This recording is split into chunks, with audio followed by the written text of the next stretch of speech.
You know what really helps? Turning your mic on.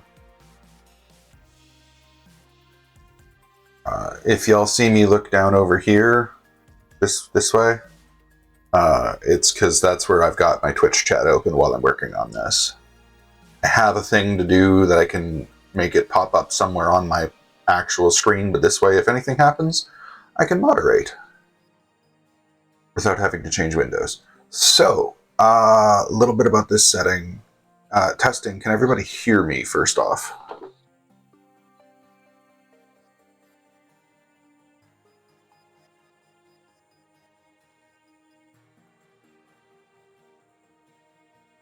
Yay, there's sound. You can hear the music, you can hear me. That's good. So I'm going to be using the Fate Core system for this particular setting, I guess you could call it. It's a huge, big solar system that I am looking for my actual picture of.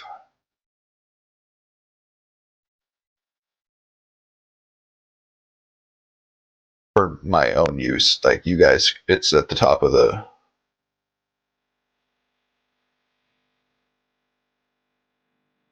thingy right there.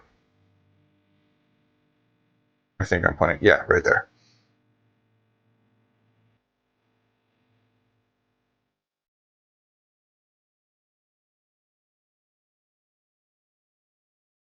Whoa.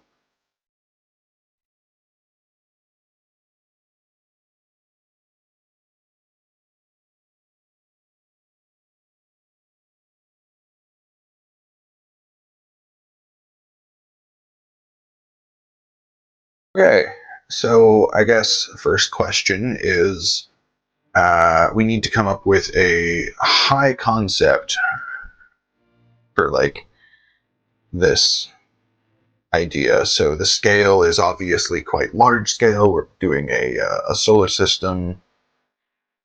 Uh, it doesn't really need a name right now, but I could just go with the name of the star. I don't know. Well, I'll think about it. If you guys have any ideas, pop them up in chat.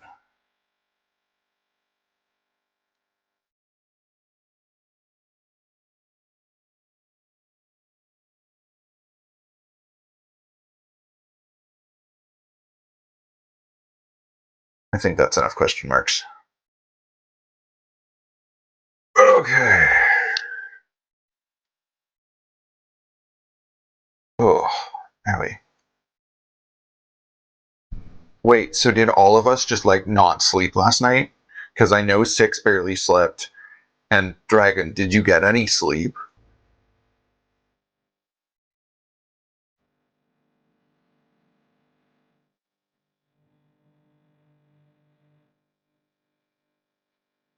Yeah, that's how I feel, Six. Uh, Somehow functioning.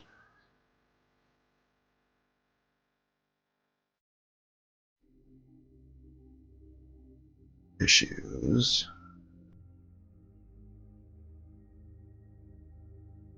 Our current issues.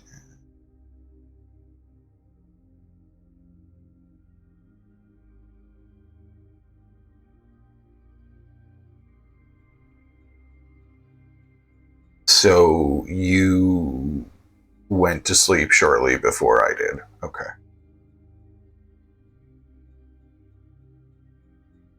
Fun. Um. Yeah, no, me too. I got like 3 hours of sleep. I don't know. Uh, Sorry, this is my first time building a setting or a game, I should say, with this particular system. It's got a really interesting way of doing it. So it's like you come up with current issues and impending issues, and then from there you come up with like faces and places, which are like people in places, obviously. And then there's like a list of skills and Rodgron. I I could. The star's name is technically Quaban. I don't know how to say it. You guys help me with that one. But that's technically the star's name.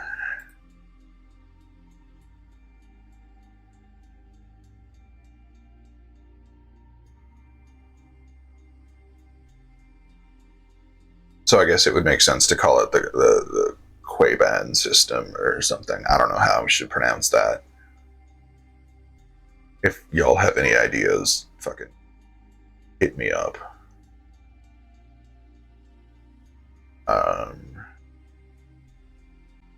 Old run system. That's. I don't hate that. I know that's a really high compliment, but I don't hate that.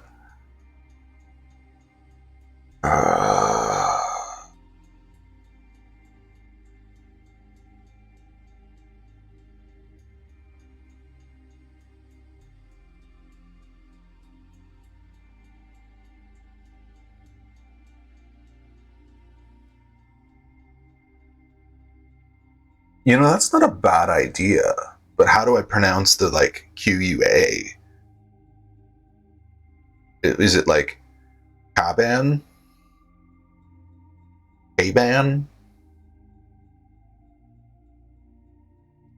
I don't know.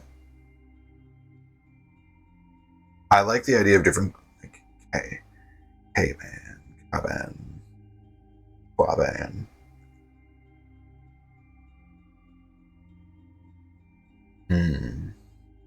Coven. Ooh. Coven. Yes. Thank you, 6.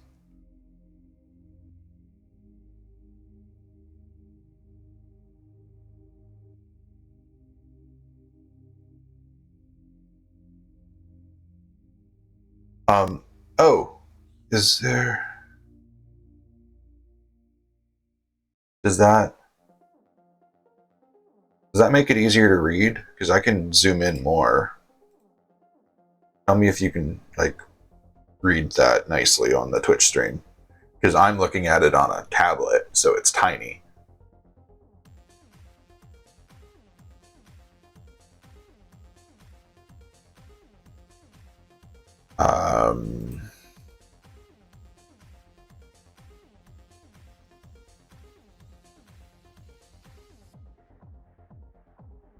Actually, no.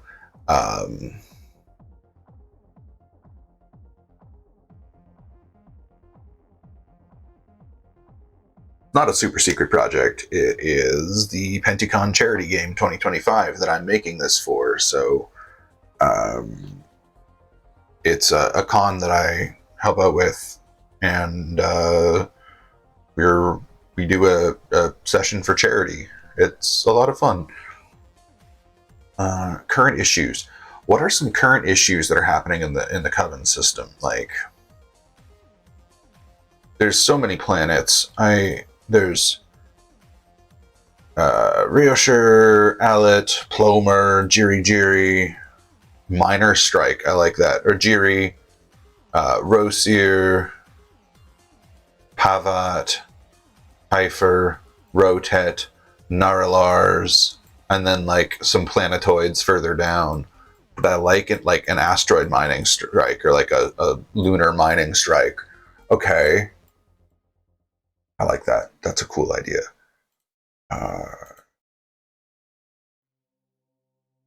Religious war.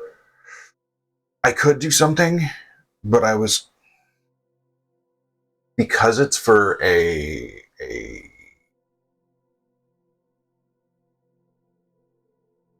because it's for a convention where there'll be all sorts of people at. I kind of want to take back the religious war option there, yeah. But like a planet with open gang warfare sounds cool.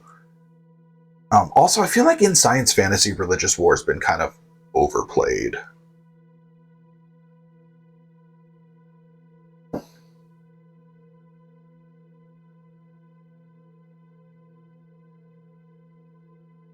That's not a bad idea. Okay. Miners, strike.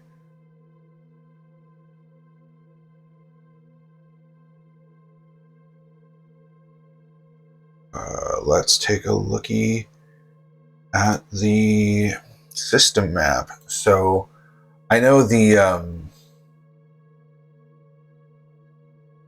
it was a good movie. I know the picture for you guys is real small, but like I have a better quality image of the solar system map. So I'm trying to think, like, what are they mining? Why are they striking? And like, first off, what region of this system is it in? I almost want to say on the second planet. Allet. But Allet doesn't have any moons, so it would be just a planet. I mean, most, like, everything that exists on Earth exists there. That's another question that I've got to answer. There is one or two things that I need to figure out, like, open recent file. View all recent files. I know you guys can't see any of this, but where air sails full of stars.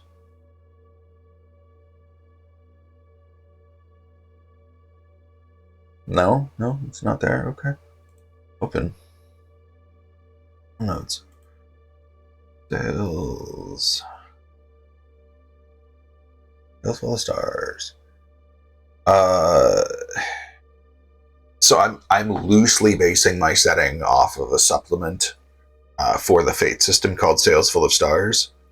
Shut up, Adobe. I don't want to ask your AI bot a stupid question about this stupid document. Sorry. I have feelings. So there's got to be a resource that allows things to become anti-gravitic, in a sense, like to be able to defy gravity, so that your solar sailors can sail the skies in atmosphere and stuff like that. There's got to be some sort of fuel source that the ships use for their in-atmosphere thrusters, and there's got to be some sort of like solar sail material that actually would power these ships.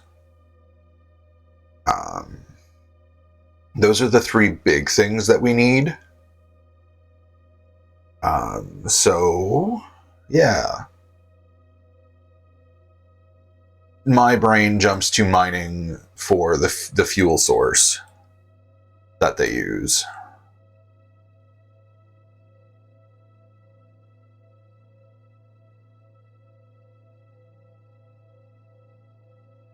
That's actually a really cool idea.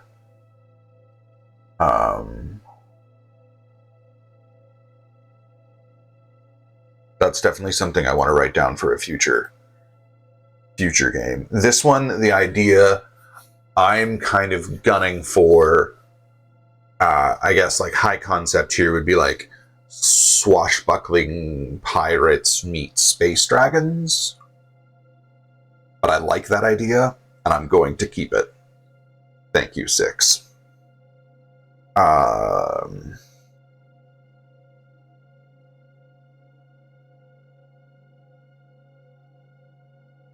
Sorry if I tilt my head weird ways, it's just because I'm fucking trying to read the words on this thing.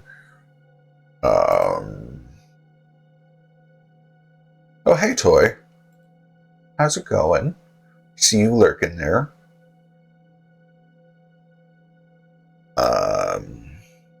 Miners' strike on the Chorus Moon. That's not a bad idea. Weirdly, this system doesn't really have an asteroid belt, but it has these two planetoids like way at the outer edges of the system, and maybe that's why the resource is so rare, because it only comes from like those planetoids, or it's most present on those planetoids.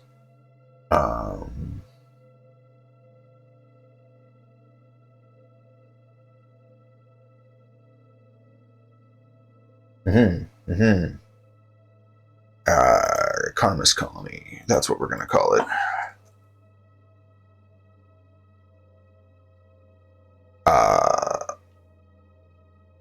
We're going to go into more detail about these in a second. What was another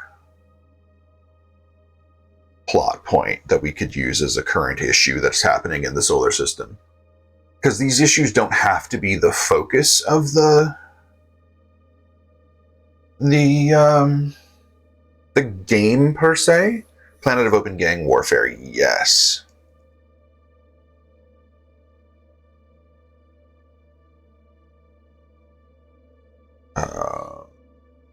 Yeah, no, that's a fucking brilliant idea.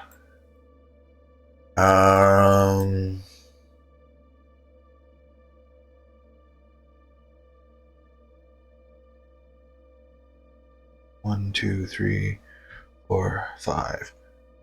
I'm thinking I'm gonna make, so the 5th planet there, it's the like really bright blue one called Rosier. I don't know if you can read that much on the image picture on Twitch because it's real fucking tiny.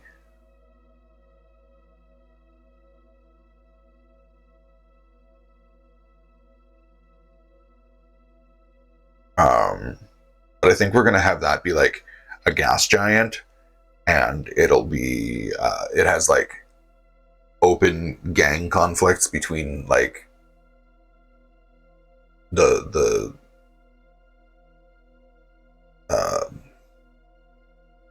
colonies.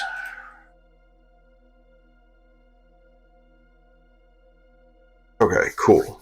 What are some... Now, is the miners' strike a current issue, or is it an impending issue? Are the miners threatening to strike, or are they on strike right now?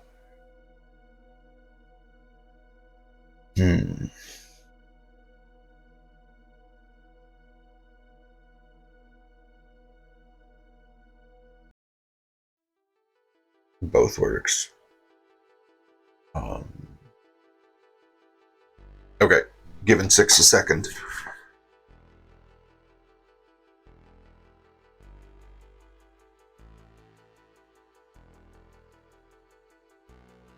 Ooh, yeah.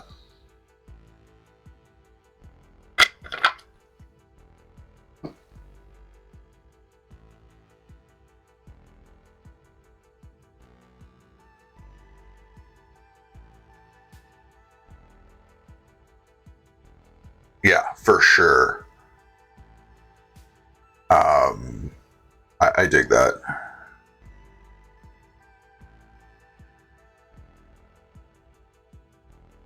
And since the miners have access to the fuel, they have means to do so in a big way, right? Like, yeah. Especially because I'm thinking it's like, it's not fuel in the sense of something that you physically burn. I'm thinking it's like something's radioactive or otherwise like real hazardous, where it gets like technomagically compressed and that's their energy source. Kind of like how in steampunk, like compressed steam is their energy source. Yeah, I'm thinking the miners have access to like a planet-sized nuke.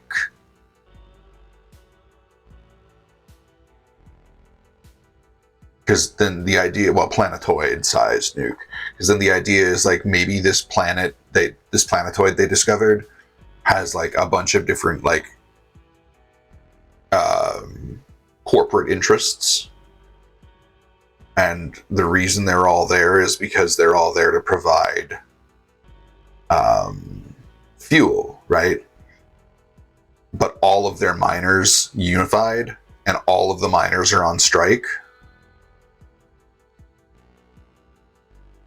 Well, and that's the idea. My thought is like it's the entire core of this planetoid, so it would take a long time for there to not be fuel. And like people do IRL, they don't think about what happens when we run out. They just like grab. Yeah. Jesus, that's a scary thing the miners could do.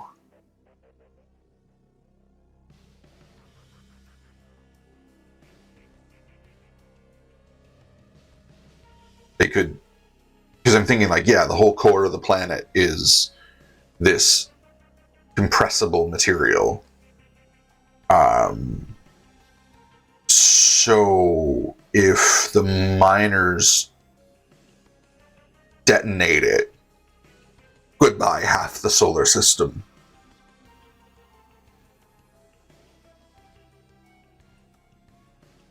So, like, governments would be stepping in to bust this strike.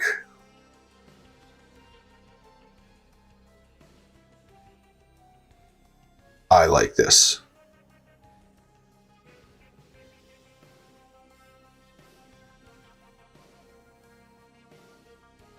Yeah, this mining thing, this is going to become a game that I run at some point. This is definitely fucking happening.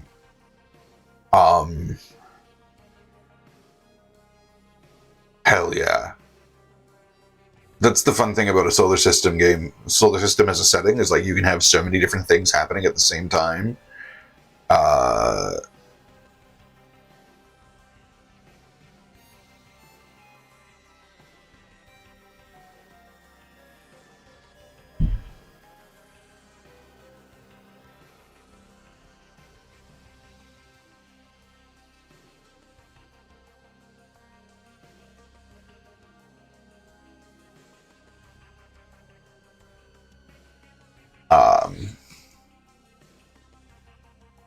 Okay, idea. So dragons in this setting are like creatures of enormous size that inhabit the void of space. We're talking like maybe one of these planetoids is actually a sleeping dragon kind of thing, or like maybe the thing. Ooh, idea. The thing that like the resource that they compress is like our version of like fossil fuels or crude oil, but it's extracted from a dragon's corpse, and like this planetoid formed around a dragon's corpse.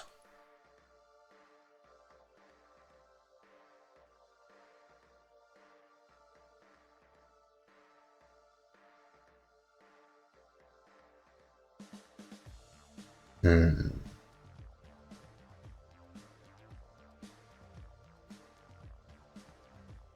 Hmm.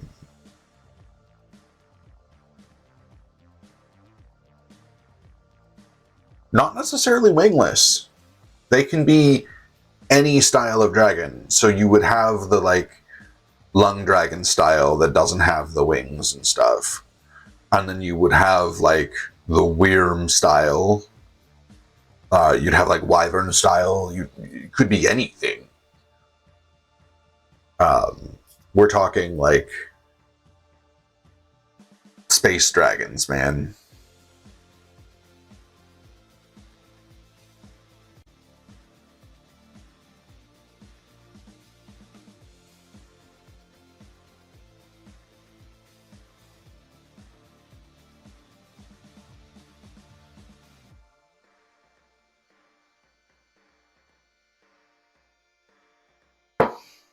Okay. Yeah, I like that.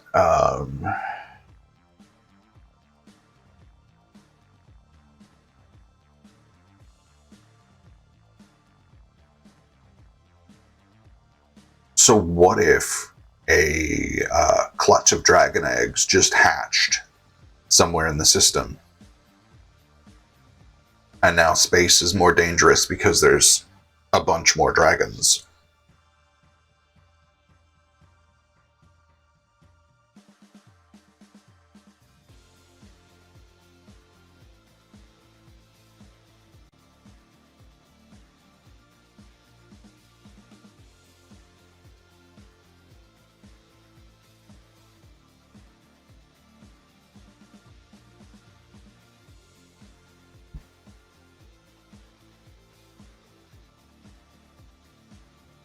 Yeah, I like that.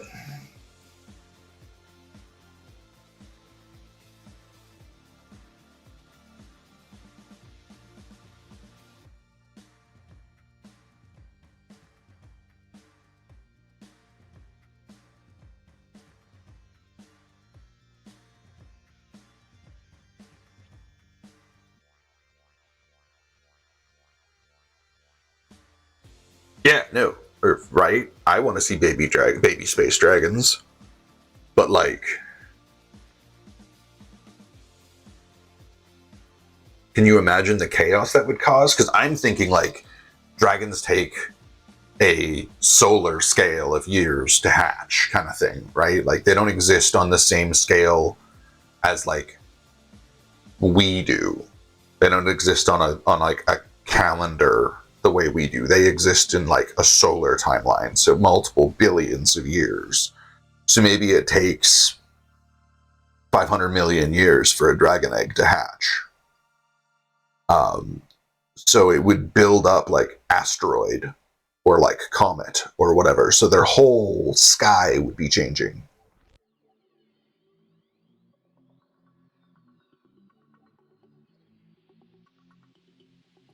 Okay, see you in a bit, 6. Uh, yeah.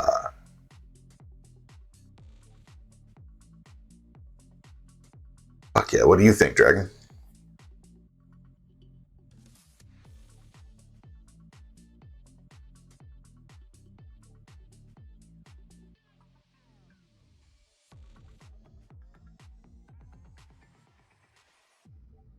Okay, so we're gonna insert cable 2 by 2.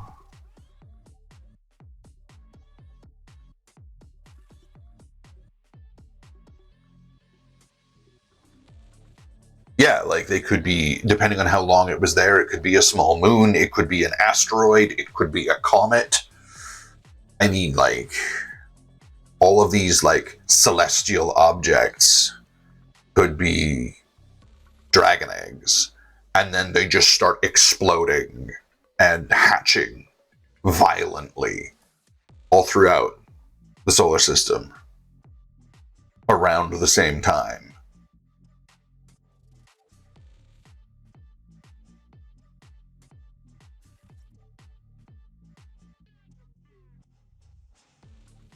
Okay. Fucking yes, I like this idea.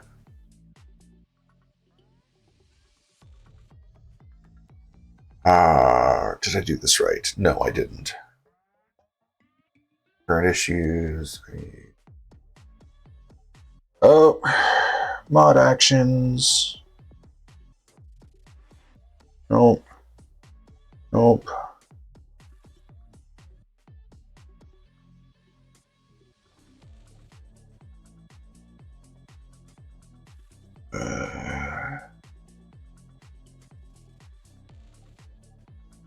Nope.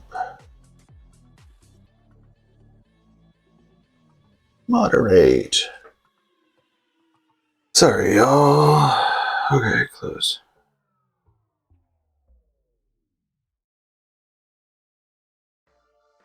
Ban.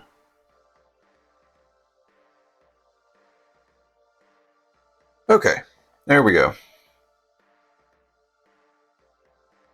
Um, gotta love bots.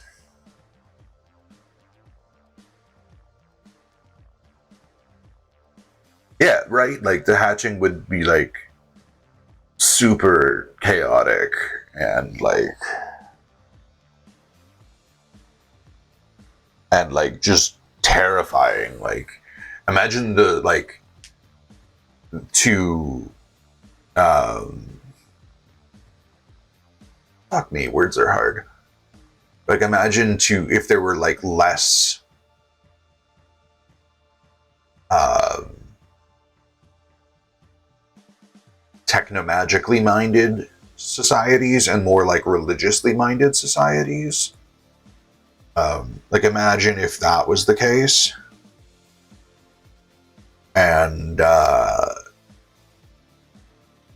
their religion like featured the stars and stuff and like celestial bodies and then these bodies just start disappearing like whew, that's fucking intense.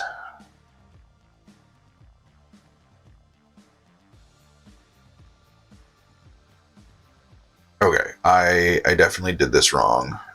Insert row below. So we've got issues.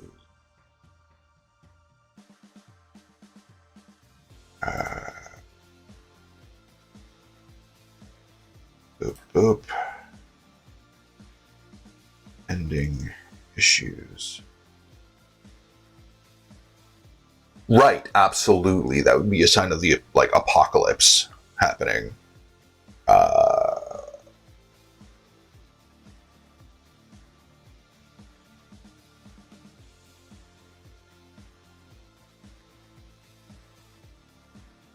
So what do we call this resource that is like fossilized dragon, basically?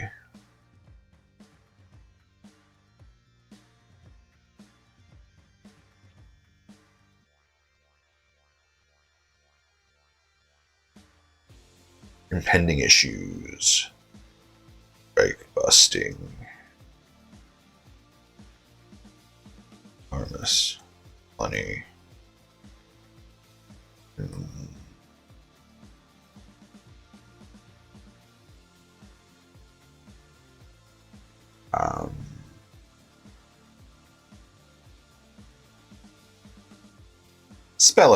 Spelling, guys, I tell you.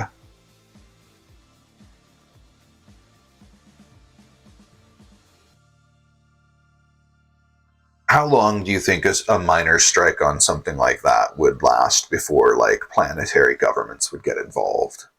I'm thinking like a matter of weeks, not like a matter of months.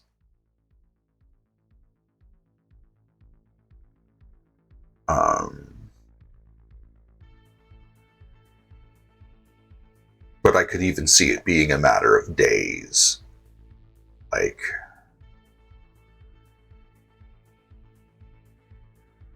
this is where you learn the secrets. Hey, Tibbs.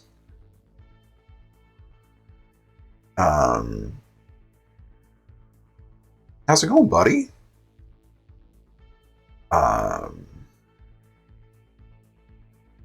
We're just discussing a brand new solar system that you can see to my left.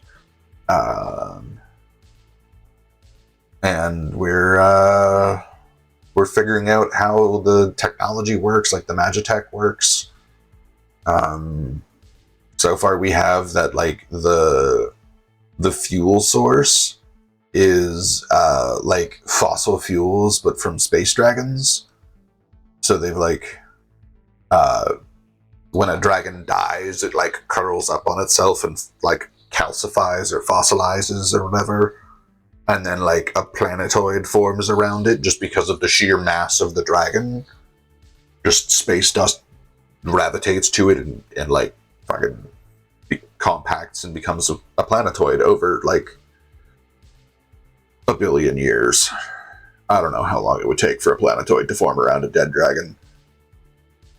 But so we've got a miners' strike that's happening on this. A minor strike that's happening on one of these like fossilized dragon planetoids. But basically the miners are sitting on a warhead that, if properly detonated, could wipe out half or more of the solar system. So how long would a strike last before planetary governments would get involved? That's my question right now. Caffeine.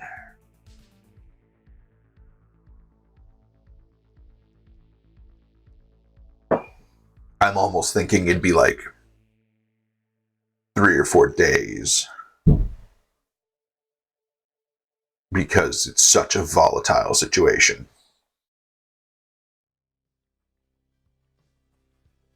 Yeah, I was thinking like fucking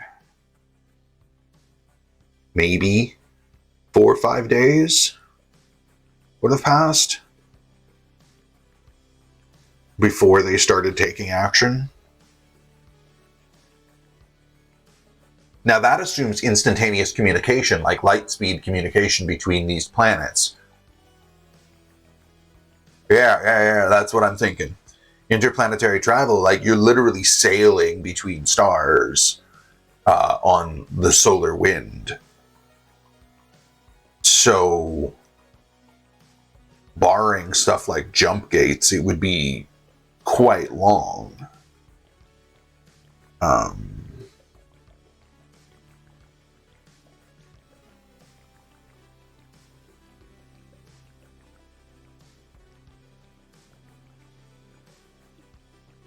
But I'm thinking like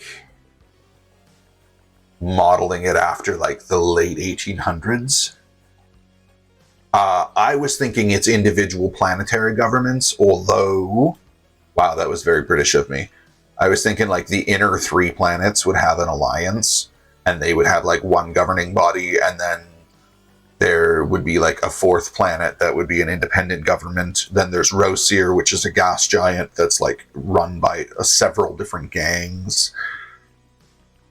And then there's like Pavat, which has like a sister planetoid, and I was thinking they'd be like one government. And then there's like Rotet and Nerylars, that would be again like one government. So there'd be multiple governments before you get all the way out to Pamert and Karmas. Yeah, that's what I'm thinking. It would take like weeks, if not months, for travel from like the inner systems, or inner planets, out all the way out to the edge of the system.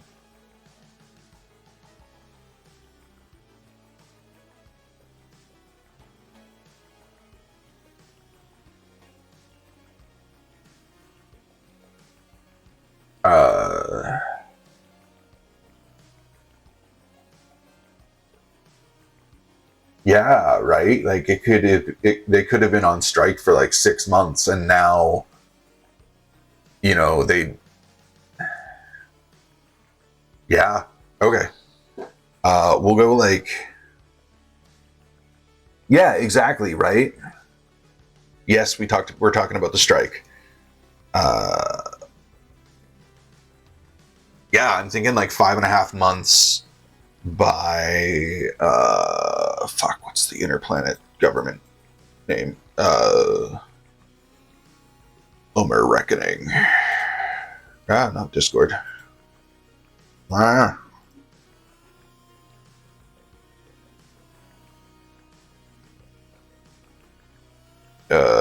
am I even trying to do? There we go. Plomer Reckoning.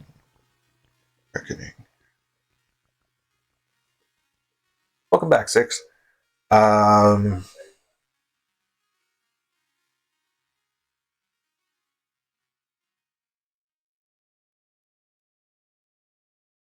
I'm kind of thinking like they would be the last ones to take action because they're the furthest away from the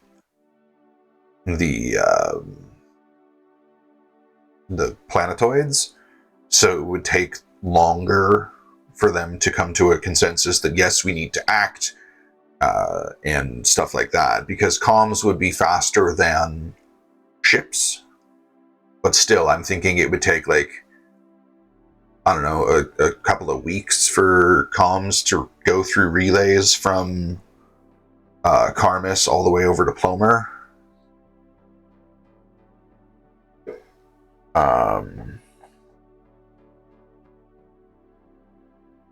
So once Plomer puts their backing behind the strike busting efforts, it's going to take like probably another 4 weeks. Yeah, this is the farthest one from Quaban to the right. You'll appreciate this, Tibbs, you witchy son of a bitch. It's pronounced like Coven with a B.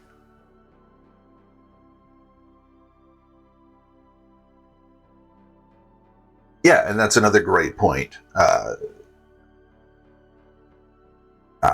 So there's all sorts of like what ifs and whatnot here. So I'm thinking 5.5 months because it took like, we'll say it takes 4 weeks for a comm message from Karmas to Plomer central government, just because of the distance. And like in this setting, space isn't empty, it's full of this like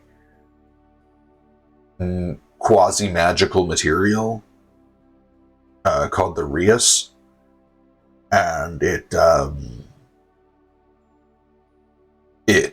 is what allows the solar winds to act on these ships.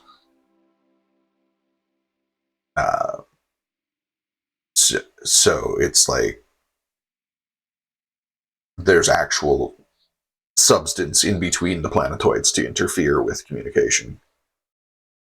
So yeah, 5.5 months. It would have taken a few weeks for the message to get there. It would have taken, you know, months of back and forth deliberating while fuel supplies are dwindling. Now fuel supplies are getting dangerously low, so strike busting actions are almost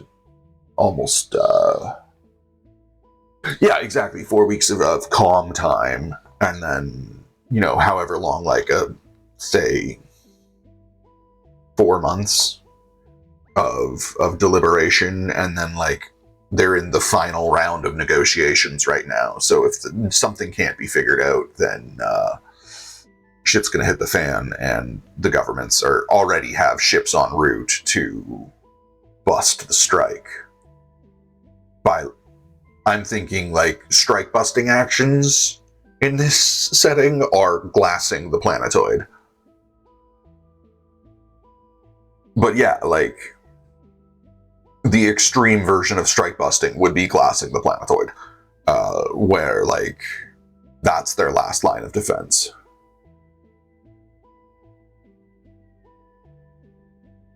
Yeah, exactly. And I'm thinking like the miners are asking for, you know, pretty reasonable things, for the most part. Like they're not asking for anything outrageous. I'm just thinking it's like really greedy mercantilist politicians kind of things, and bureaucrats that are in charge of stuff, and they just don't want to give up anything.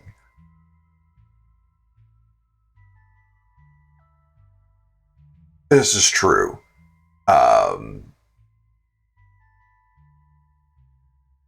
So yeah, it's like, yeah, that's an idea. Like the strike busting is like an escalating thing the longer these negotiations go on. But yeah, that's the other thing. Like if they had a planet cracker, which would be brutal to use on something like this, but if they had a planet cracker, they could detonate the thing and then just like, oh no, it was the strikers, and this tragedy is brought to you by terrorists and stuff like that. Like they could totally spin it. Absolutely, they could. Um, Rosier.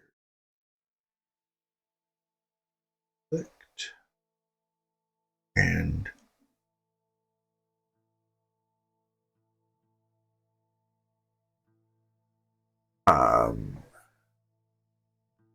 yeah, there's so many ways that the strike busting could play out. I'm gonna do this. Military action is imminent. Um,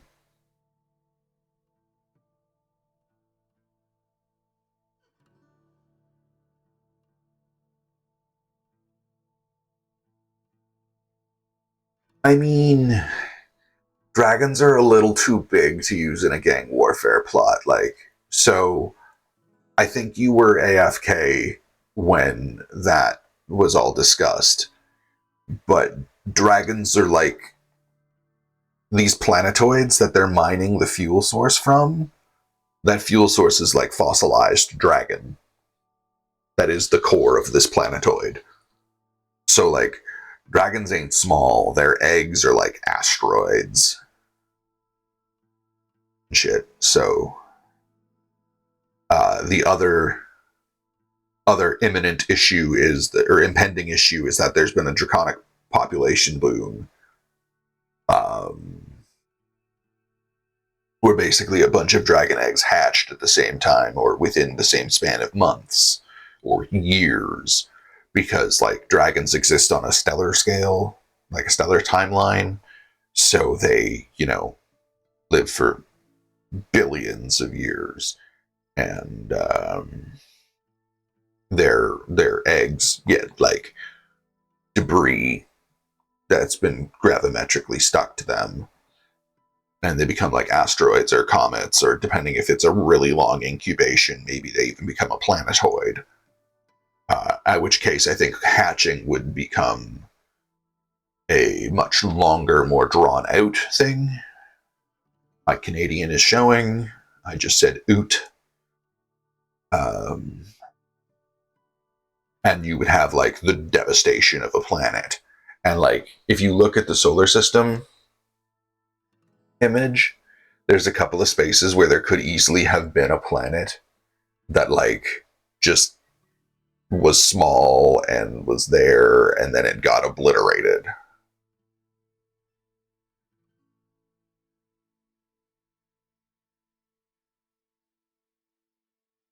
I assume that was supposed to be a GIF.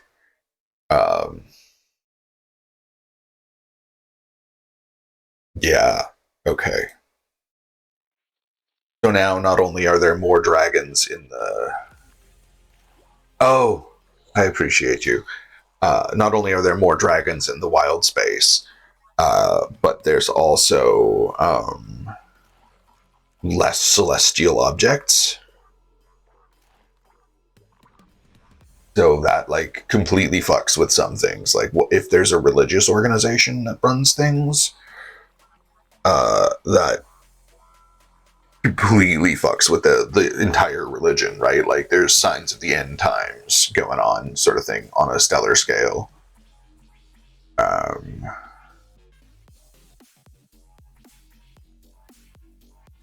Fuck yes. Um, why is the Rosir gang conflict relevant on a system-wide scale? Or is it not? Is it just an issue that might interact with the party, because maybe the party is like pirates that are trying to get something from Rosir, and there's all this gang warfare going on? I don't know. Help me out, guys.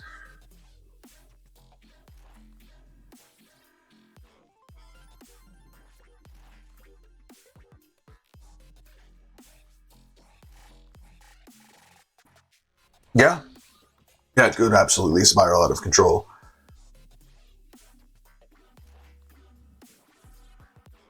But like, so I guess my question is like, what's the cause of the gang conflict? Or is it like expansionism? Yeah, that absolutely could be a thing. Like, it might be just self-contained because that's just the nature of it. But like, I'm thinking it's a gas giant, and it's like a bunch of different space stations and stuff that are all controlled by like different gangs. Um,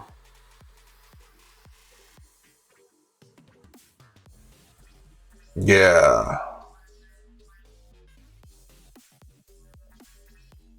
Okay. Um,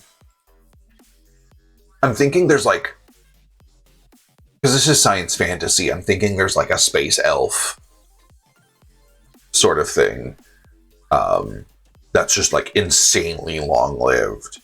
And I feel like they're recording this, they're like observing and recording this gang war just as like entertainment. It's like their reality TV.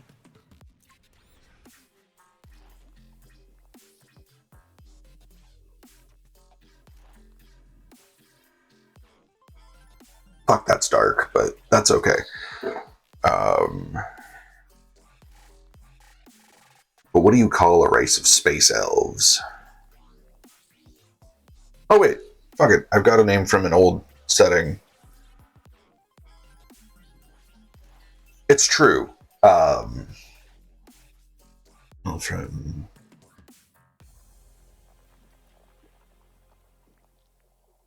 paths.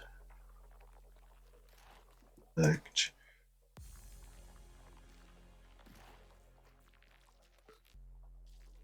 No, they'll be the Ilfrim.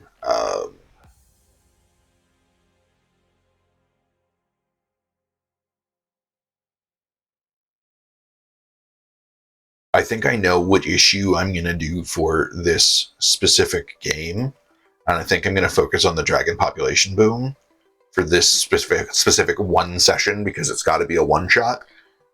But fuck, I'm really liking this setting, and I'm definitely going to be running games in it in the future. So yeah. Oh, and Tibbs, I'm going to be trying to fit the world of Vonfis into this timeline and planetary array. So, like, if your guys' party ever figures out a way to get off planet, boom, open up a new campaign in a different setting, different system, and, like, giver.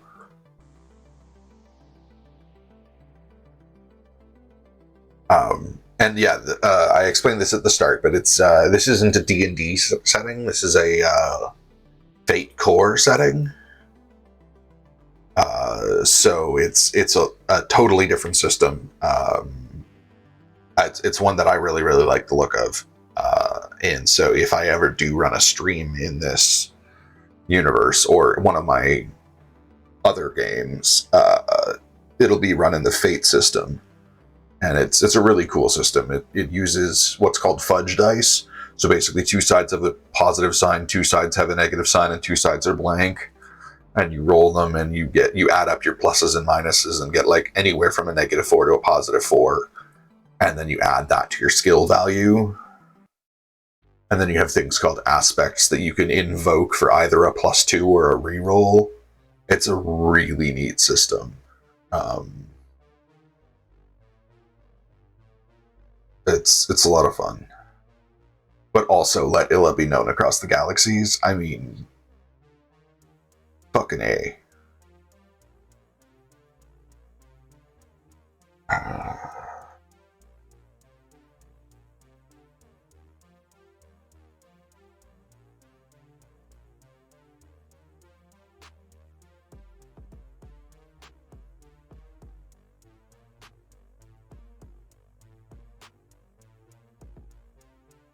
Yeah.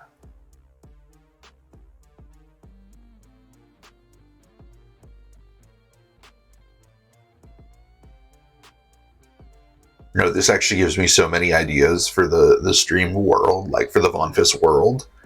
Because if I'm putting it in this solar system, then the fact that I've already made dragons so important to the world of Vonfis, like terrestrial dragons, or like atmospheric dragons or whatever, so important to the like history of the Vonfis world. Yeah, that's really cool. I like that. Yeah, we're going with that. For those of you who don't know, Tibbs is one of the players in my Monday night stream game that will be airing again in like 2 days and a few hours. And they play a warlock named Illimathri who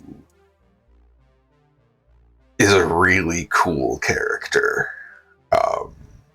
She's fantastic, and I am excited to see more from her over the course of the next while. Yeah. Cool. Before you have to go, because I know you're streaming as well later, Tibbs, which planet should we use for the world of Vonfis?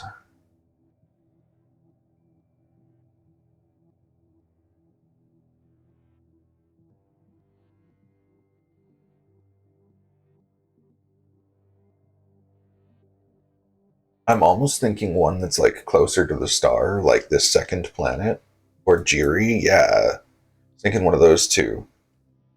And like the first two moons are the ones that are visible from the planet. And then the other two moons are like less visible from the planet just because of the way their orbits interact. Okay. So the native people of Jiri uh, call their planet Riadel. Um, yeah. And I'm thinking like the Plomer Confederacy, which is the first three planets, like Plomer, Alit, and Rioshur. I'm thinking those three planets have like formed a protectorate to protect Jiri from Rosir's like chaos.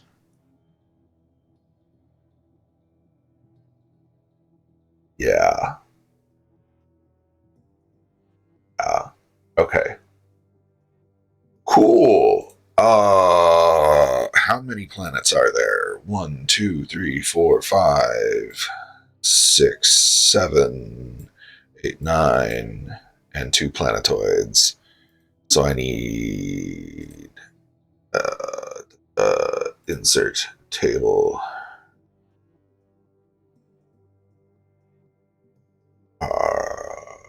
We'll go 4 by 11 table, and then I can punch in the planetoids or the planets or planetoids names and like some info about them. Cool. Yo, sure. It. Homer. Jiri. Bracket. Riedel.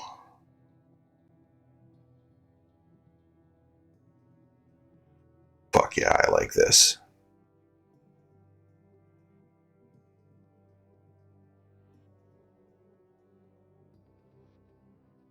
I dig this. It's like the little less civilized planet that this big confederacy is um uh, name government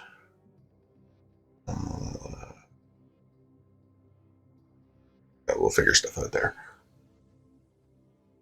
Okay, yeah, so it's the Clomer Confederacy. What am I doing? No.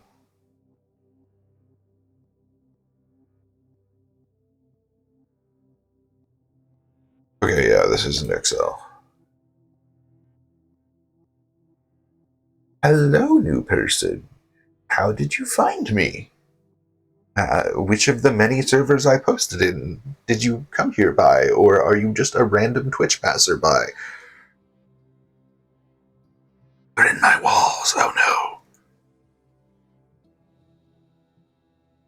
That could be a problem.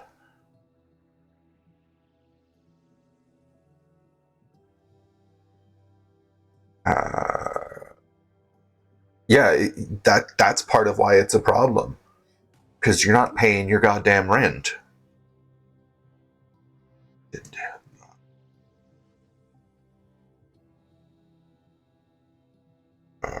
Rosier.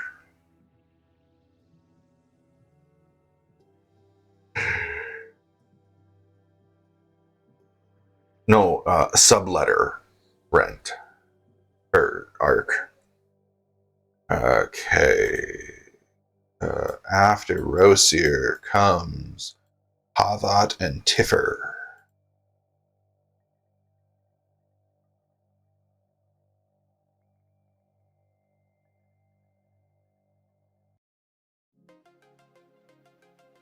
After that comes Rotet and Narilars.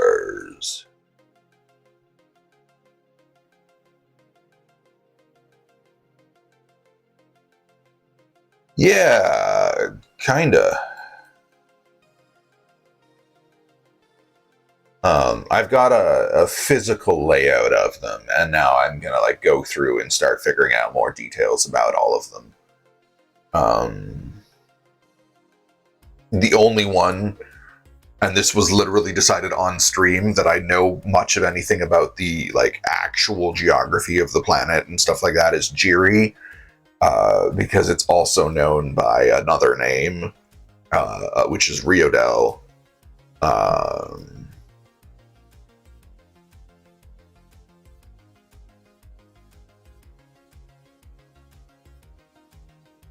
And it's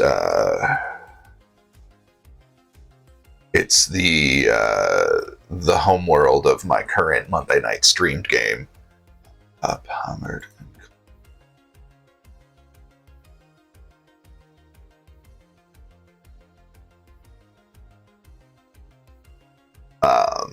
So I've figured out like some stuff. I'm figuring out like governments and whatnot.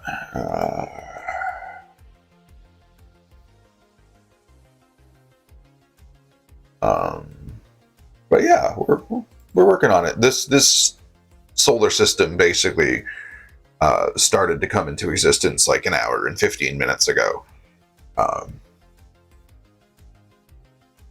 So yeah, there's a lot going on here.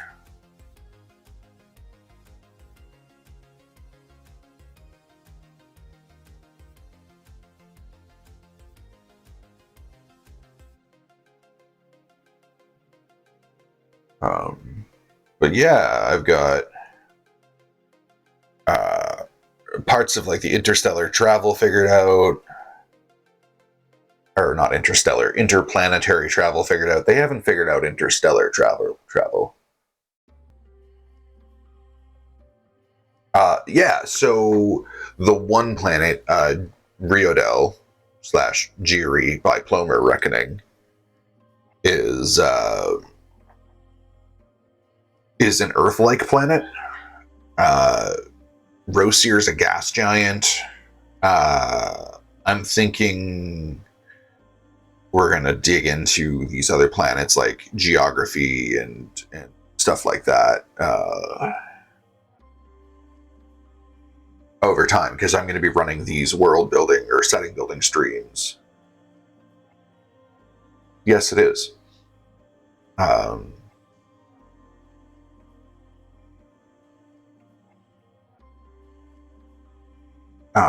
It is very close by gas giant.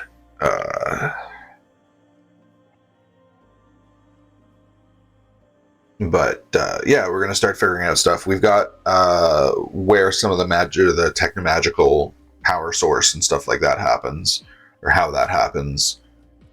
I'm thinking Pamert and Karmus are run by a miners' union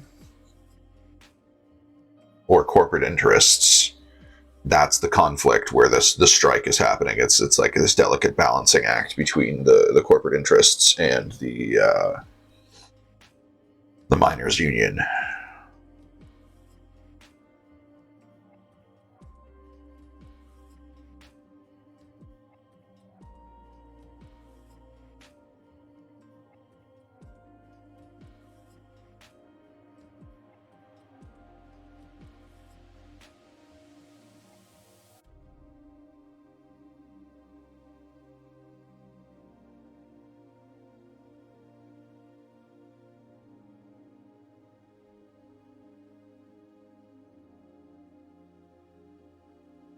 So that's these other two, like,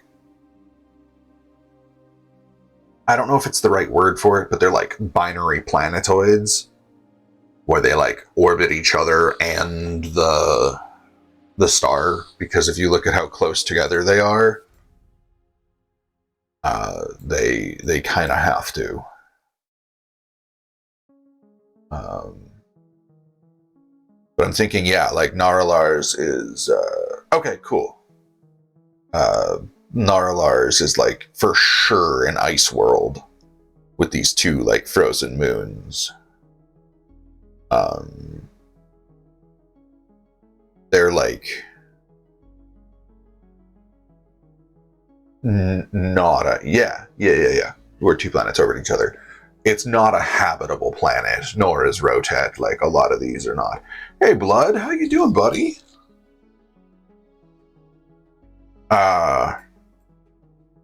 Just so you know, Tibbs and I sort of did some world building for the stream world. Oh, fuck yeah, I feel that, bud. Yeah, so it's in this solar system, and it's on like for our game. It's in this solar system that I'm building right now, and it's you know how like the Vulcans watched Earth for a long ass time before they like approached. It's like that sort of setting. So yeah, if that's a very good question. Yeah, it happens on the fourth planet of this solar system. I feel like the closest one, Reassure, would be tidally locked. And yes, dragons in space.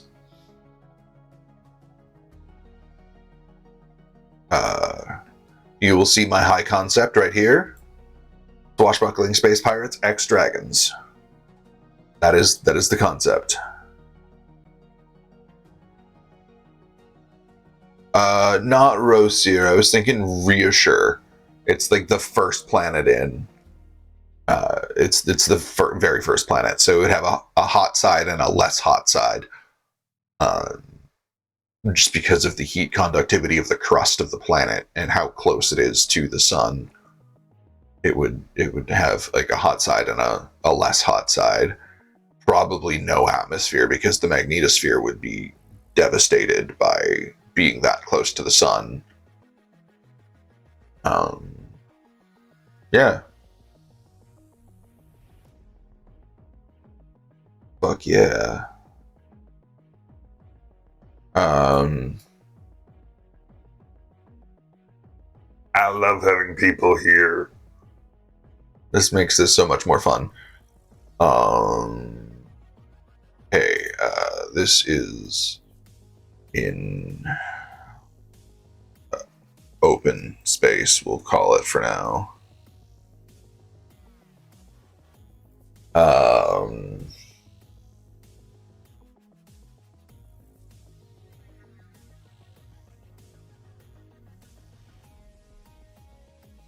I need names for governments for these two binary planet pairs.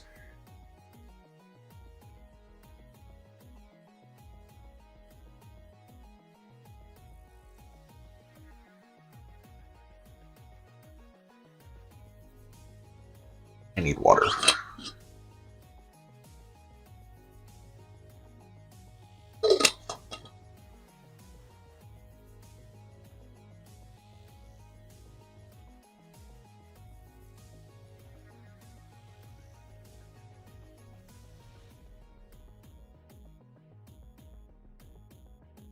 Okay.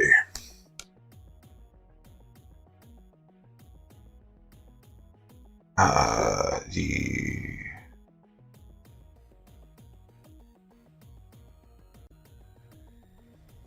rotate.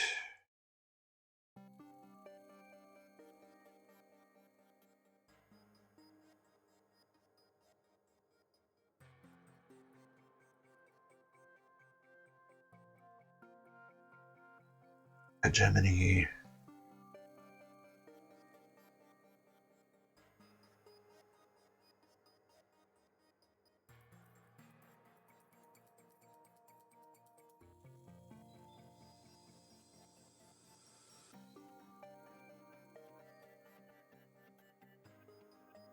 I need a name for this.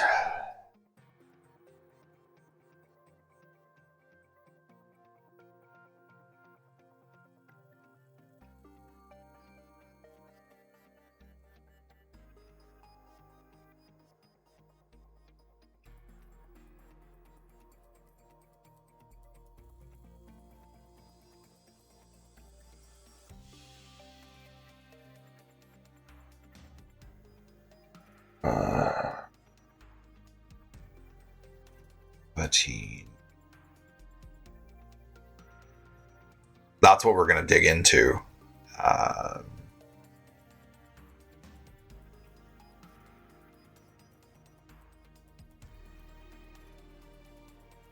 uh,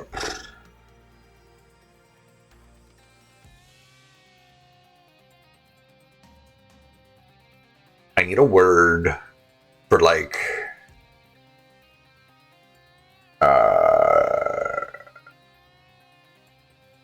I was thinking the binary planets of Pava and Typher would be like a theocratic government, but I want a better word for it than theocracy.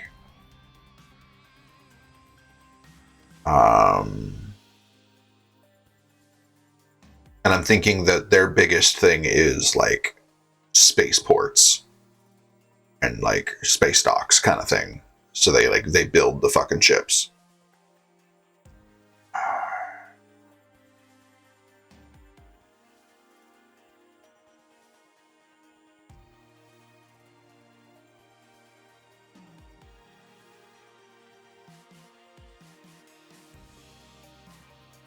What does this word mean?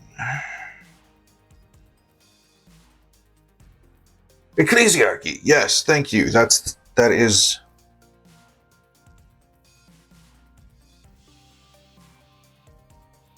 We're gonna move this panel over, and because I only want to spell that once.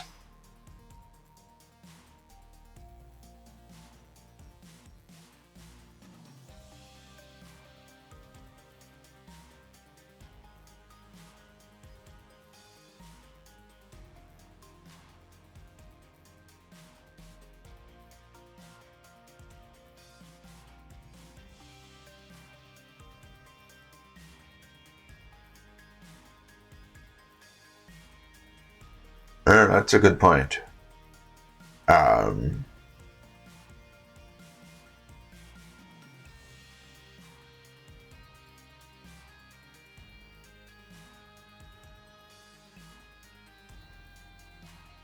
That's a very good point. Now I need to think of a religion name. Um,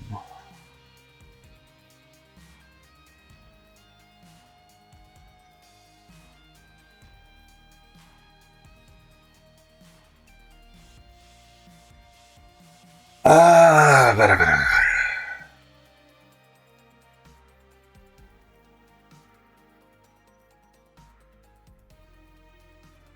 or would it be something like the Holy Roman Empire?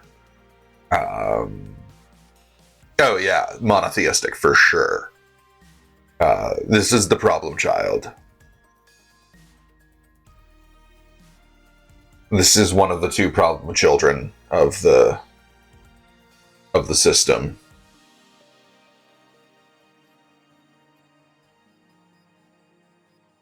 Um,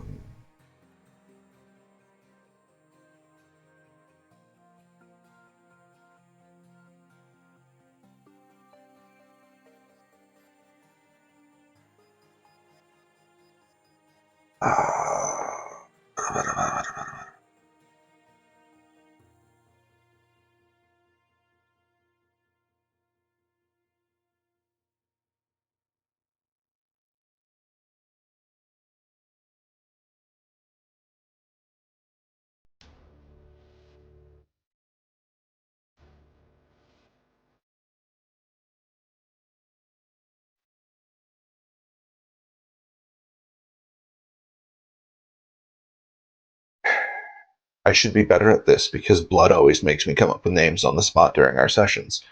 Why can I not come up with a name? I'm thinking very like holier than thou, but not interested in expansion religion. Like for some reason, they believe that their planet pair is divinely blessed, so they only want to control that planet pair. No, Christians are super interested in expansion, dude. That's like core tenets of Western Christianity.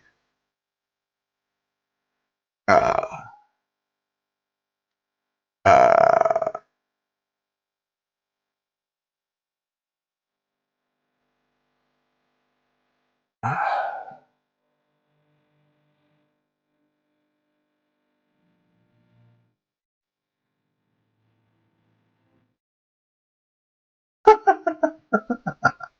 Dragon, I love your idea, but I'm not going to use it.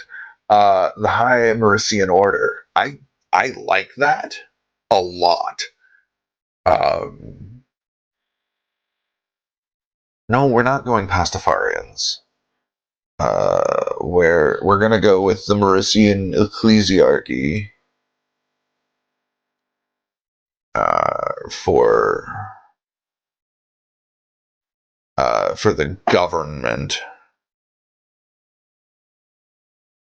and then the religion would be like enforced by the High Mauritian Order. Yeah. Okay. Thank you, Fridge. Random stranger that stopped by my stream.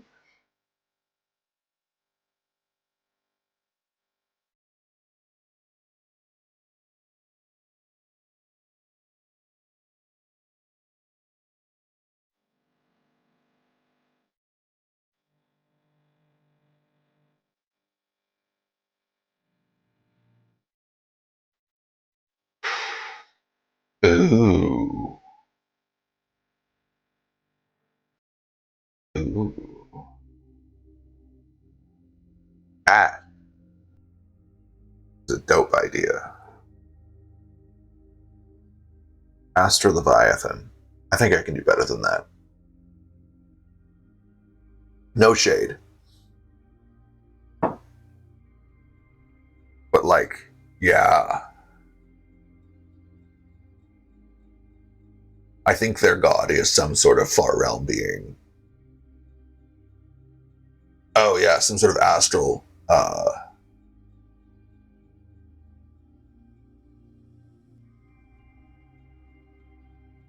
Um,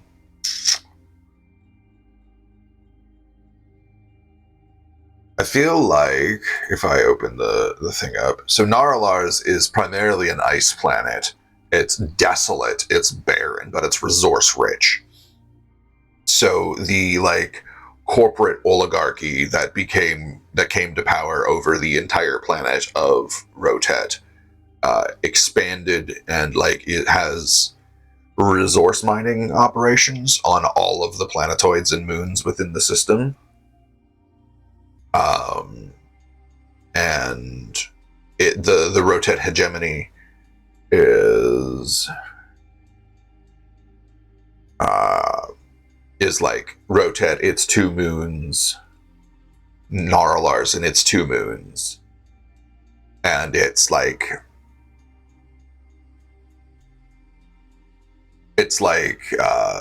resource mining. Oh yeah.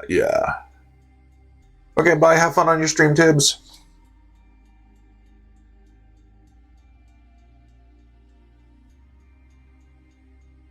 Yeah, definitely not an equal arrangement. There's a reason Rotet is in the name of the hegemony, for sure. And I feel like Rotet wasn't the original name of the planet. It's like the name of the corporation that took over and just like renamed the planet after itself. And it's a corporate hegemony. Oh yeah, for sure. So we've got like what considers themselves an egalitarian aristocracy in the Plomer Confederacy. Technically, it's an empire originally that turned into a confederacy, but it was the Plomer Empire, where Plomer, like, yeah, that's what they consider themselves.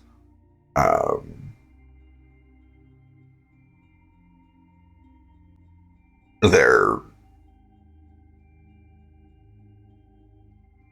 in my opinion, they're not great people. But they are sort of the innermost government, and they extend their protection to this less developed world, as they call it, of Jiri, which on its own named, or in its own language, is named Riadel, or its own languages.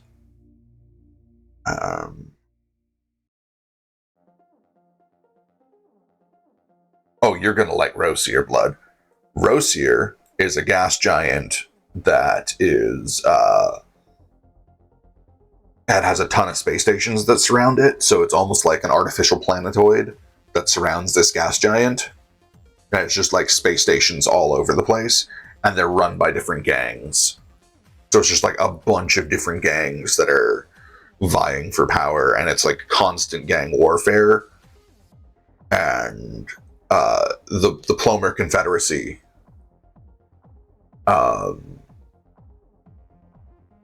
is originally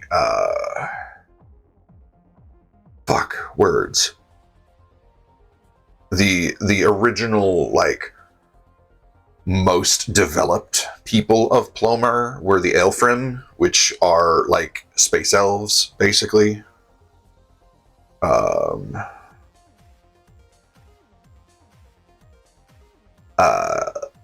And they are basically war profiteering in Rosier and sending in disturbers and shit like that and recording videos of the conflicts as part of the entertainment of high society. Rosier is just basically a fucked up experiment on behalf of the Plomer Confederacy. Don't fuck up my table.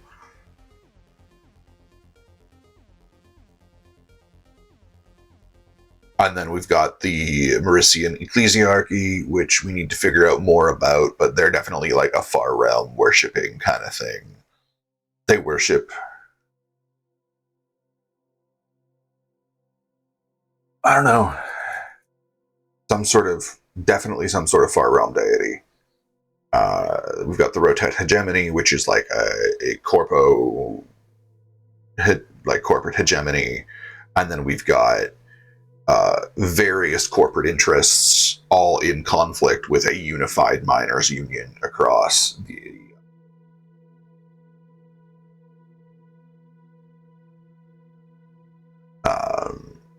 the two planetoids of Pamert and Karmas. I almost want them to openly worship a far realm being, because that's just,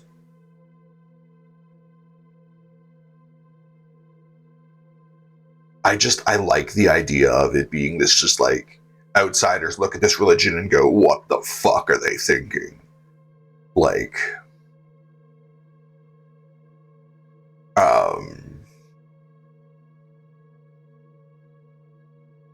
and I want them to be very, like, exclusionary, not xenophobic, but very, like, yes, you can come to our planets and you can make trade with us and this and that, but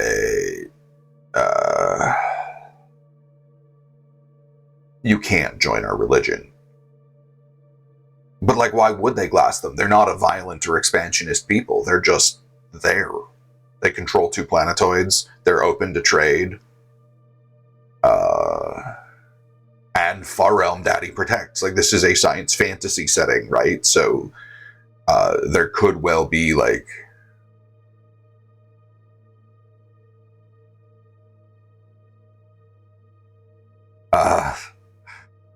orcs are not a fungus in this universe.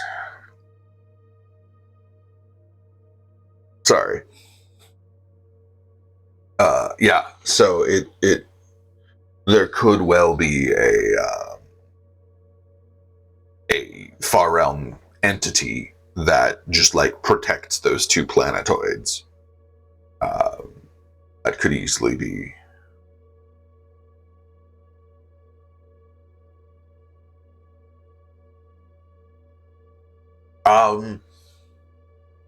There are elemental planes.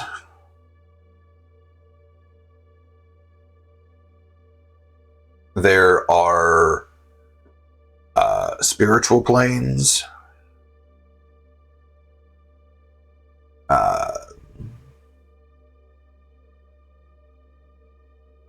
Yeah, and then there's of course other solar systems and other galaxies and stuff like that. Like, outer planes are sort of a 5e thing, but not like super much.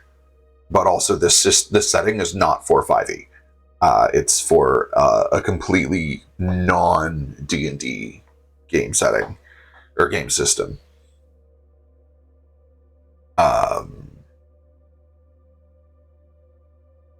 But it's gonna be fun. If your party ever figures out how to get off planet, they're going to be approached by the Plomer Confederacy, and they're going to be like first contact motherfuckers, and then we're going to change the stream. It's going to be a whole new system. It's going to be exploring space.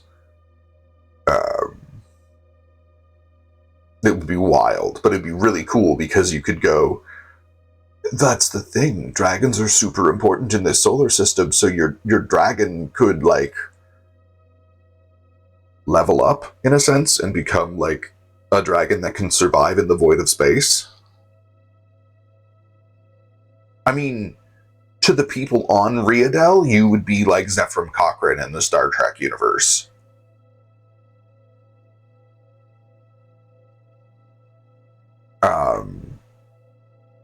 A really small god. A really, really small god.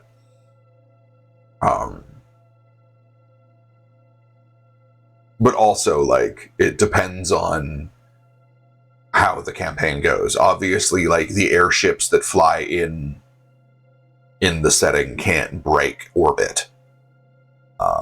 So you would have to, like, convince the rest of the party to completely derail everything and go on a mission to leave space, or leave the planet.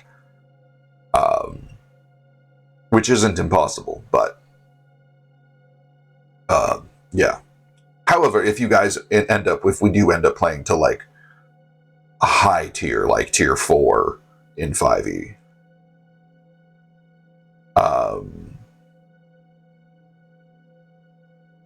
there might be, my other thought is like there might be Plomer observers, because it's technically a protectorate of the Plomer Confederacy.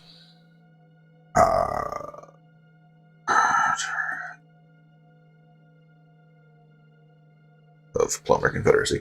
So there might be Plomer observers there also basically doing reality TV of this like fledgling world.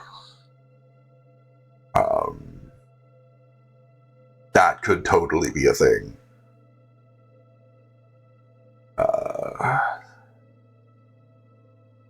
Like, my thought is the upper echelons of the Plomer Confederacy are mostly Aelfrim, which are these beings that live for hundreds of thousands of years, kind of thing.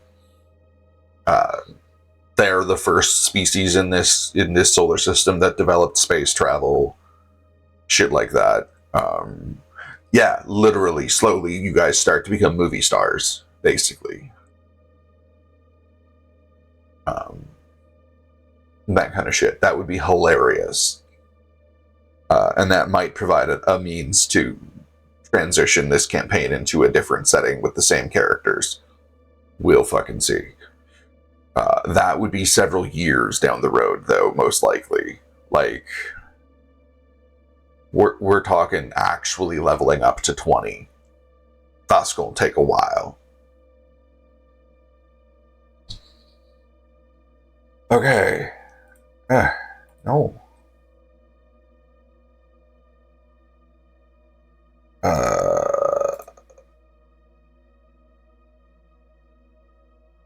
I'm at.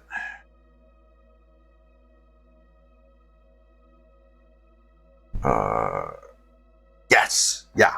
I need to post about that, but I get off work at 6:30. So we'll be doing a 3-hour session again. We'll be going 7 to 10.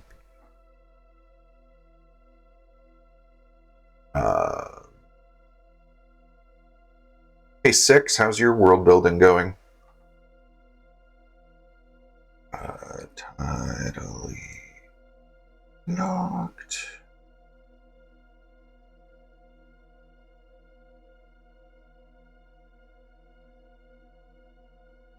That sort of answers them.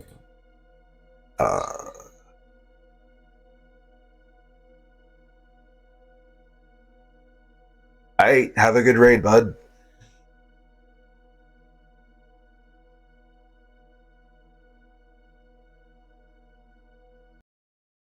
What is 6 looking for in a system?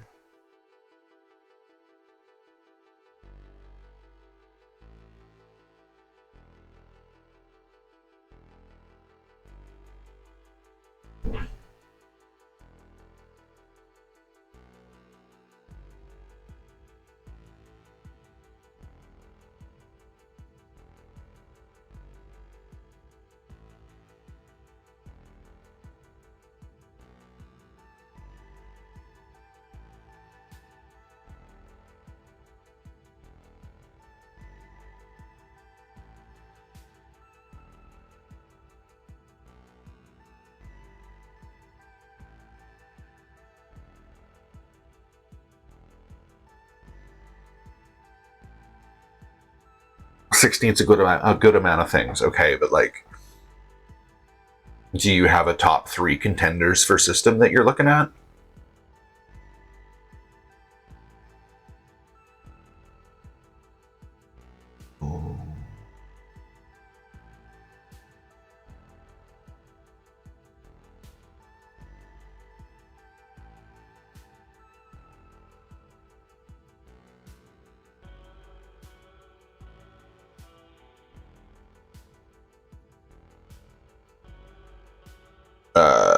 You know what I'm hearing? I'm hearing you need a freeform system like. I've got a few setting agnostic systems that I really like, but Fate is definitely one of those. I'm a big Fate fan after watching Health Hits Experience for a bit. You can do basically anything. And it's super narrative, which is something that I like. If you like a rules heavy, if you want a rules heavy system, there's one called Forge Engine, which is free on Drive-Thru RPG, and it's got a good amount of crunch, but it also like is super freeform, and you can throw magic in there, you can throw tech in there, you can have both at the same time. You can do basically whatever you want. It's really cool. But yeah, it's give me a second. Fate or Forge Engine are my recs. For setting agnostic systems, for sure. Those are my 2 recs.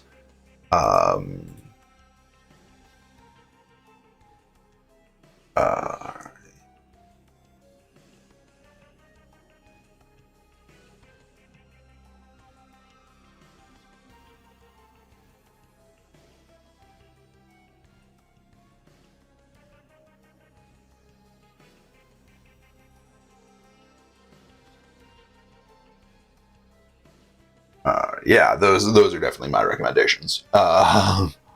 Both are fantastic systems. Okay, so we've got planet name, their governing body, what their like planetary climate is like, and I've got another column here. What should I put in the 4th column?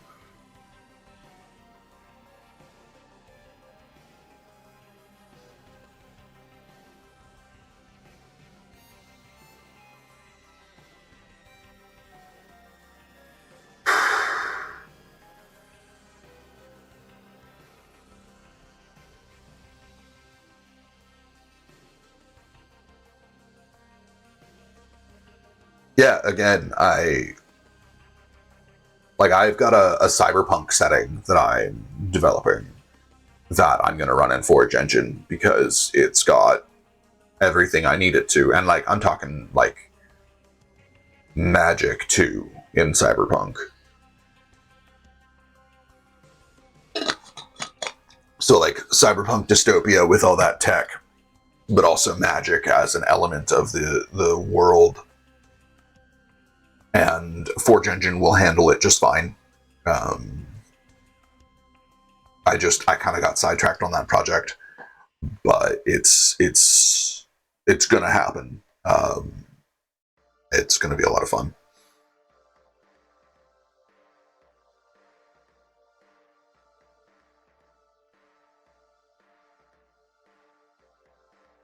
Um,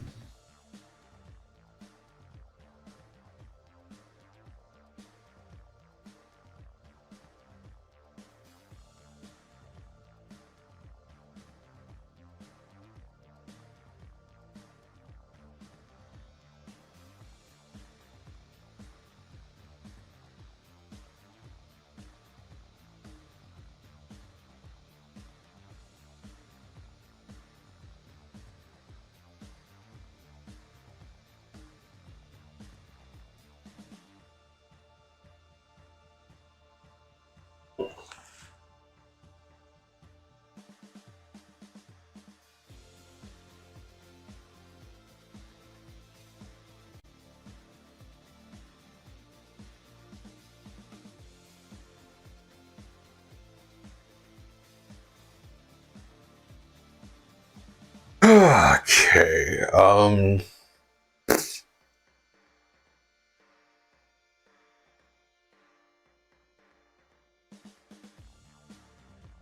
I guess like primary export would be a good thing to know.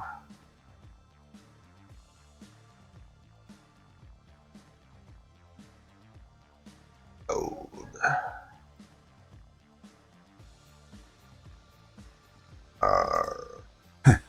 We're back to needing a name for the dragon-based fuel.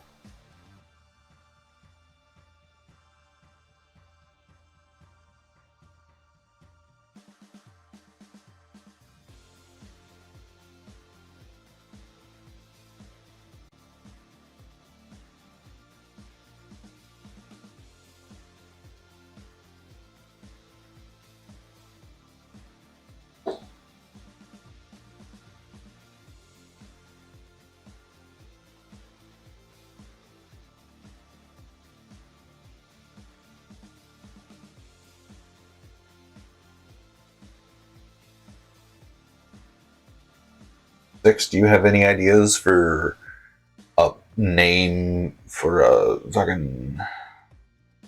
I know. I just... I don't know that they know that it comes from dead dragons. Chrome. No, not Chrome. It's like dragon oil, but like I don't know what to call it. Um,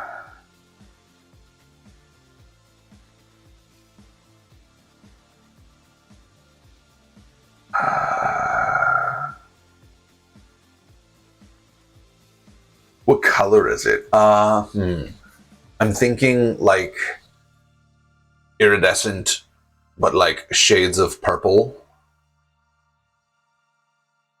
And I'm thinking it's like luminescent.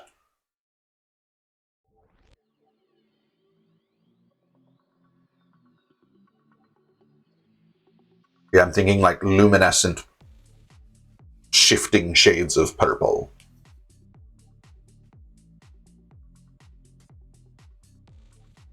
Yeah.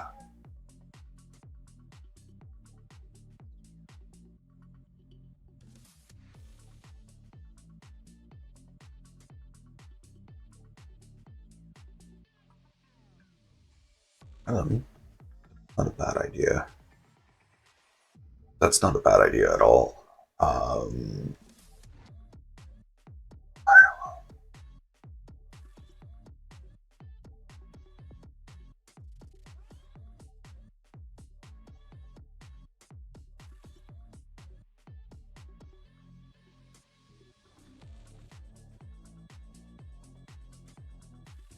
Um, I like the idea. I don't like how it sits in my mouth. Does that make any sense? Or am I just like real special?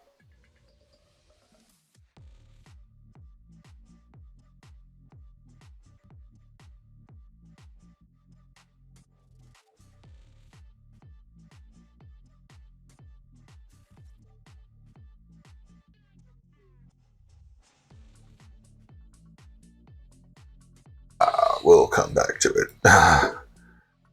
Woo. Yeah, no, that's fair. It's definitely a me thing. I just vile them.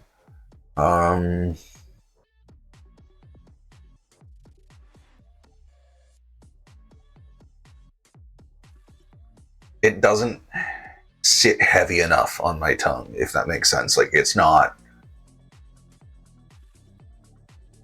a hefty enough word for my tastes.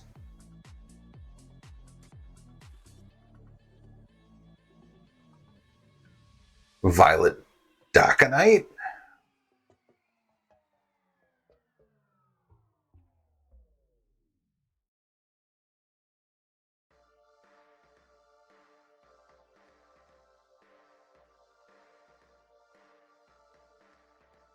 Um, kind of.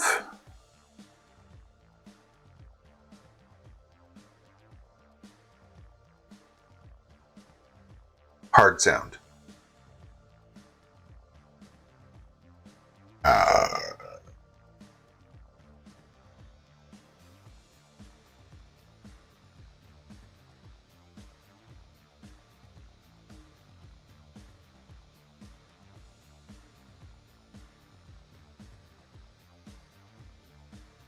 I kind of like Daconite because it's like close to being based off of dragon.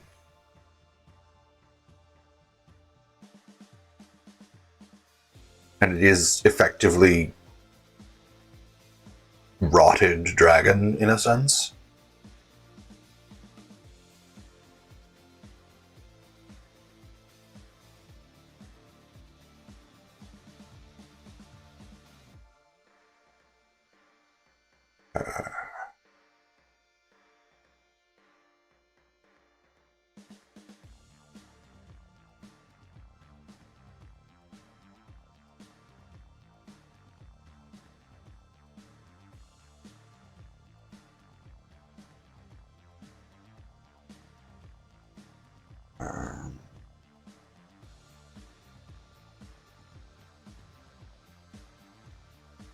Ooh, Nebulum's not bad.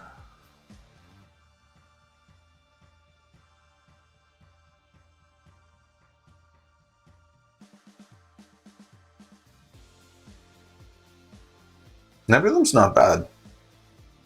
Vistra. Ooh.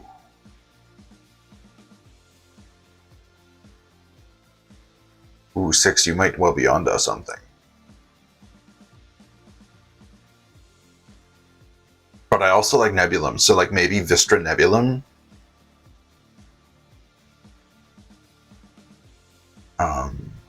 As like a hyphenated word, because like the Plomir call it Vistra, but the other people like from the other two things share a word for it and call it Vistra.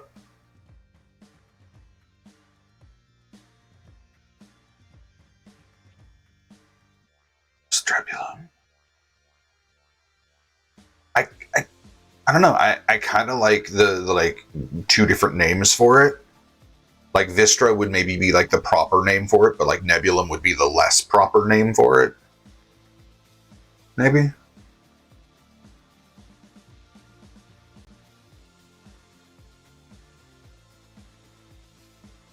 Yeah, it's like Dune. Like there's melange or spice. It's the same thing, but it's just two different names.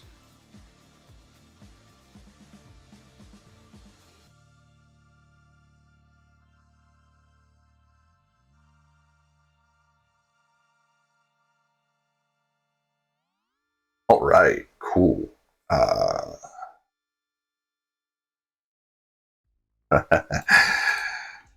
what they don't know is what the rest of the worlds don't know is that Riodel has an immensely high quantity of this substance, Vistra. Um,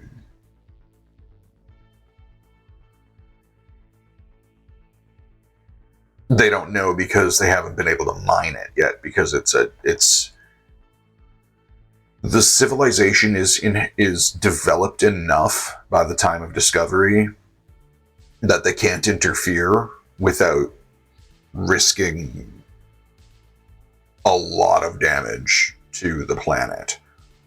So they're not going to like send down mining surveys and shit like that. Like they're going to keep casual observers disguised to like report back every, I don't know, 100 years, like 100 Riodel years.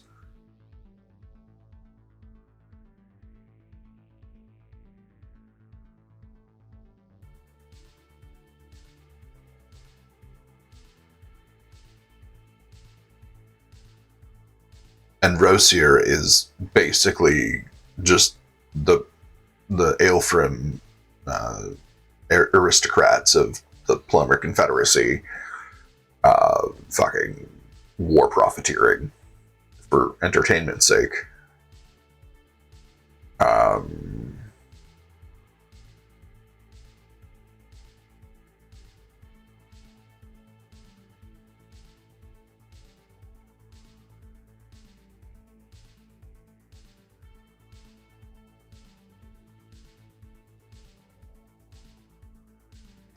alchemy.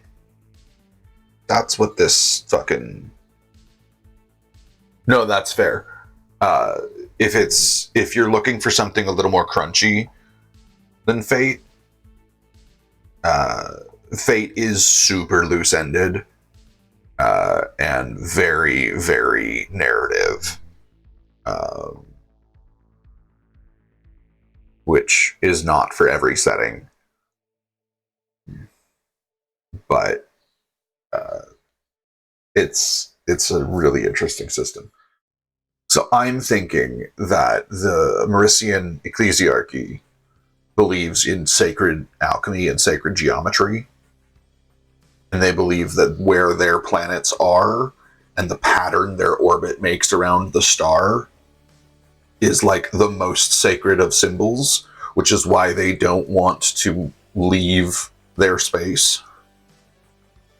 But I'm thinking that they practice alchemy in the sense of being able to like refine Vistra the most efficiently, and they practice this, and they have this ability to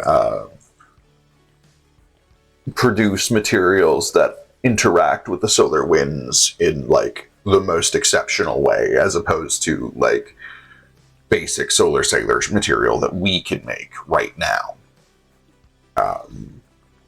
So like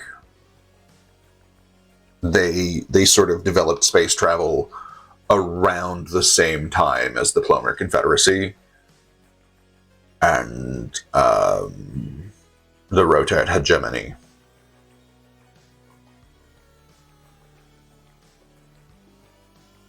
I'm thinking those three systems, or those three like races or peoples, or I guess the Plumber Empire would be the right name for that. Those three peoples sort of came to the solar stage at the same time. Not like the exact same time, but like reasonably speaking.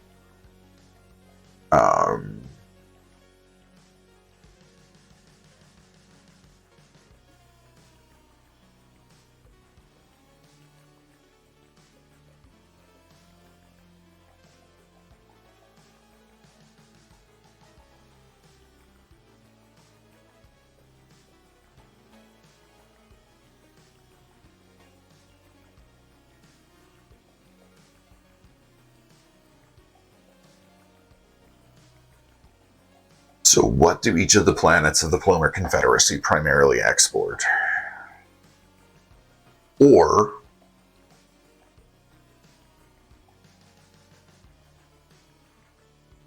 yeah, similar to that.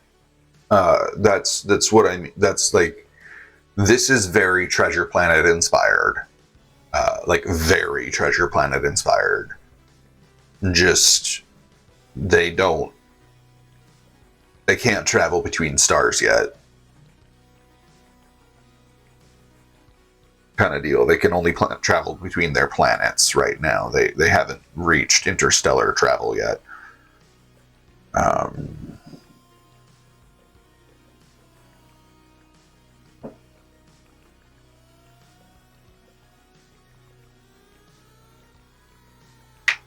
But yeah, this aesthetically, this is Treasure Planet 100%.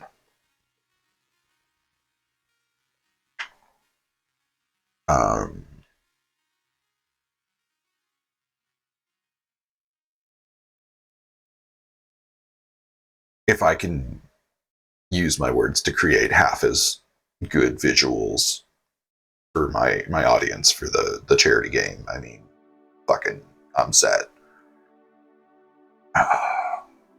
One of my all-time favorite movies, right there.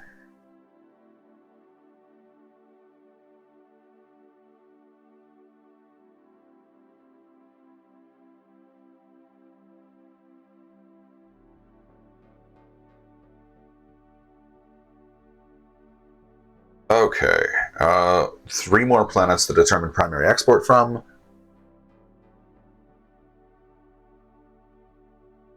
Good, I'm drinking from the correct side. Yay. Yeah, no, it's a fantastic movie.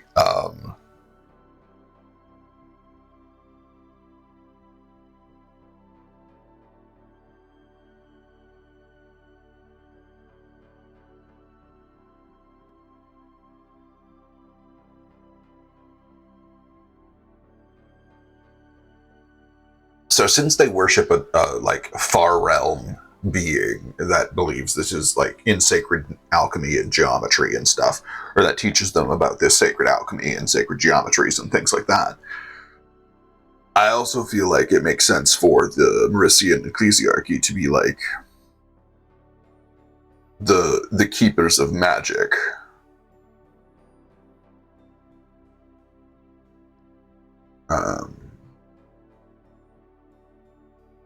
In a sense, like I feel like they would be some of the most sought after magical practitioners in the system. Um,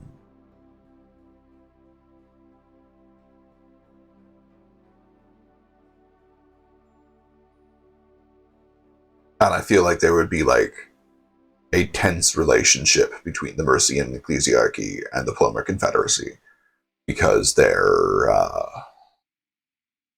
not exactly friendly, because they're both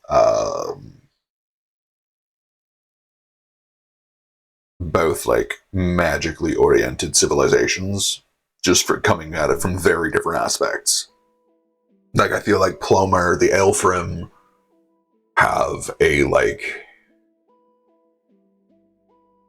inborn magic that and I like metals.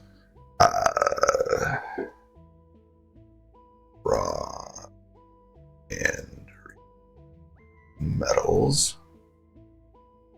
No, I'm thinking it's like they do it all right there. Like they have a huge amount of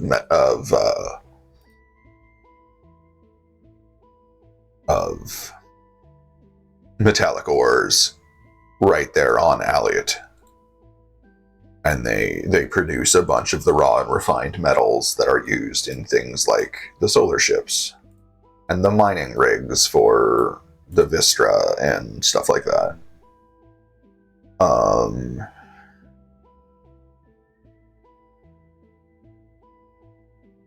I feel like Reassure has a lot of the material that produces lighter than gravity or like anti-gravitic properties.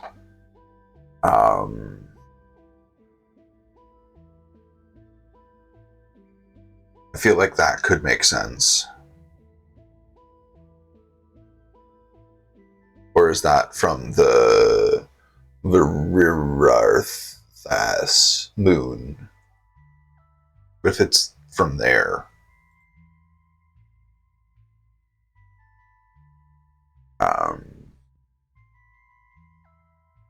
And reassure is it sounds like I'm saying reassure, like to console somebody.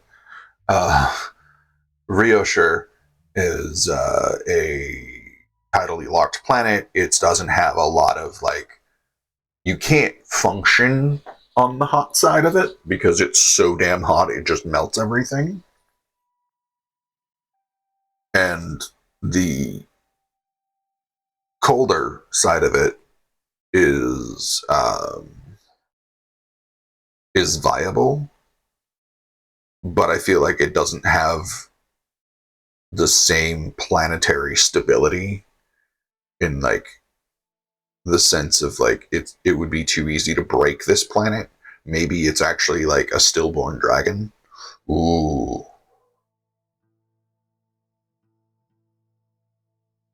Chat, did I just come up with a genius moment?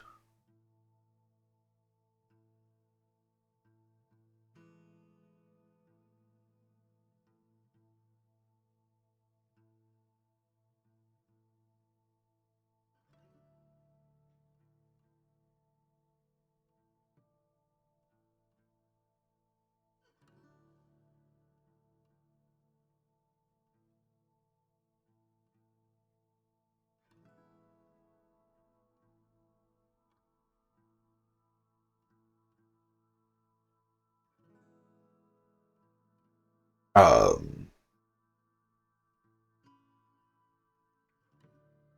oh fuck. Maybe the Aelfrim know what Vistra comes from and what it is.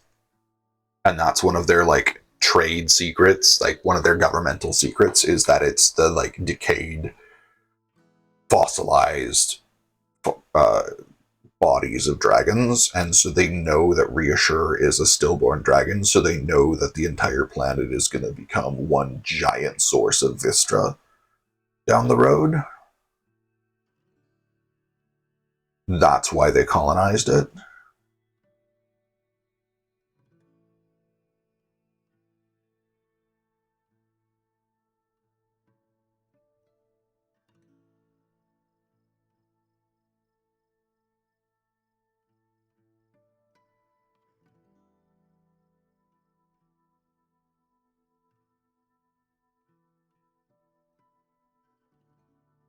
Ooh.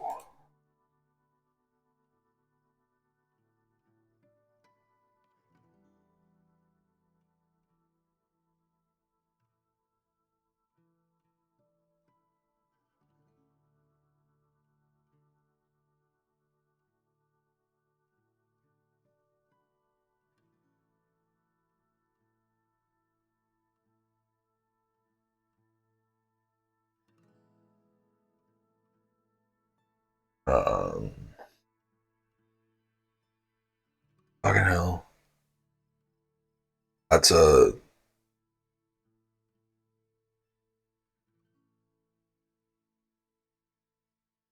that's a fucking that's a thought.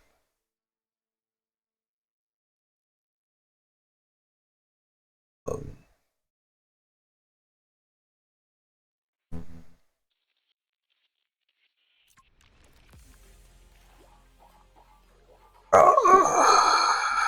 that's true.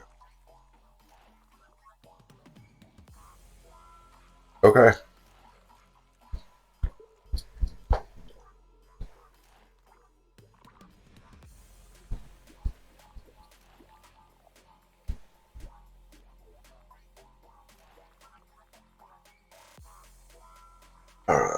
Boot. Edge attack.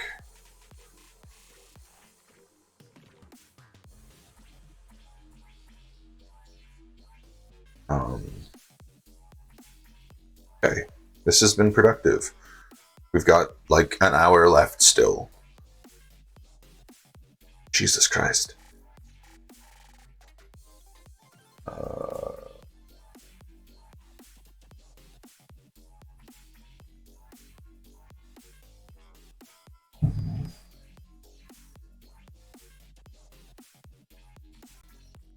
We're gonna...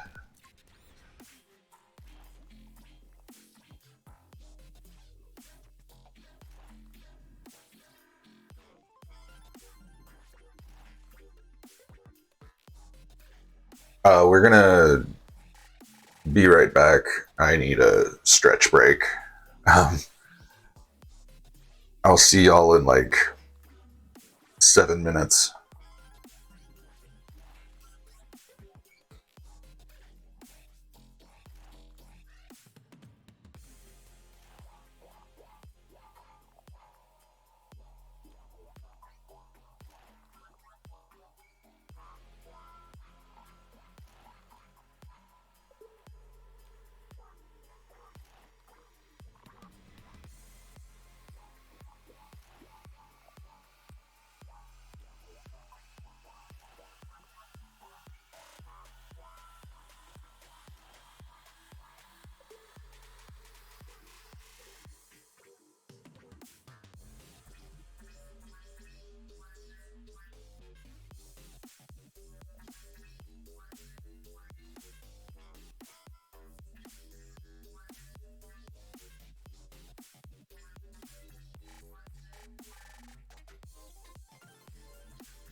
Thank you.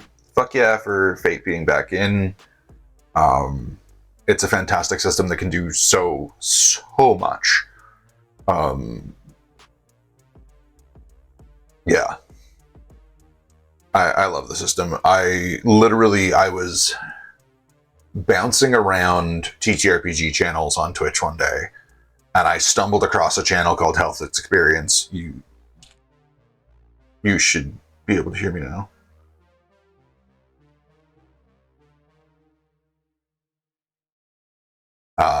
And they were using the Fate system, and I fell in love with the system within like the first few rolls that they did, and just like the way it works. And it's very malleable. You can add things. You can different. What am I trying to say? You can like add situational aspects to every scene that are invocable, and like you can. Yeah, it's just such a good system. I cannot stress enough that like people should go check out the Fate system at some point in time. It is well worth it.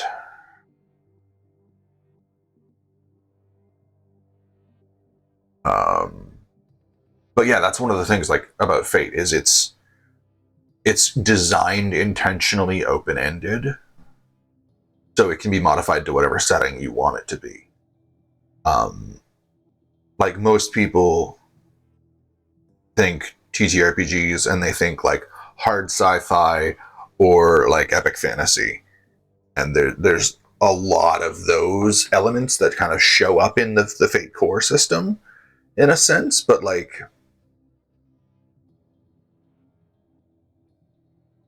it's also very open, and you can totally tweak it. Like you can add skills, you can throw out skills, you can get into the nitty gritty details of how skills work or stunts work or whatever. Um, yeah, it's really cool. Um, like really fucking cool. Um,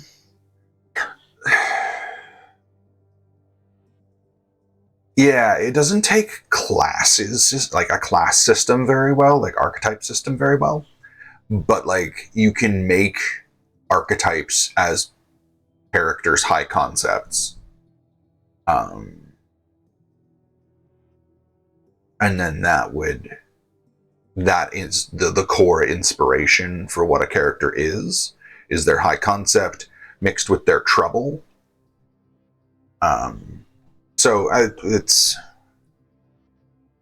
it's I think intentionally designed to be classless, for lack of a better word. Um, but regardless, it's a good system. If you're looking for something that lets you have more like archetypal character creation, Forge Engine might be a good way to do it. Um, it is a fun system. Uh, it is very crunchy though, like lots of numbers, and it's a dice pool building system. So you add like numbers of dice to your roll, and then yeah, it's real crunchy, but it's real fun.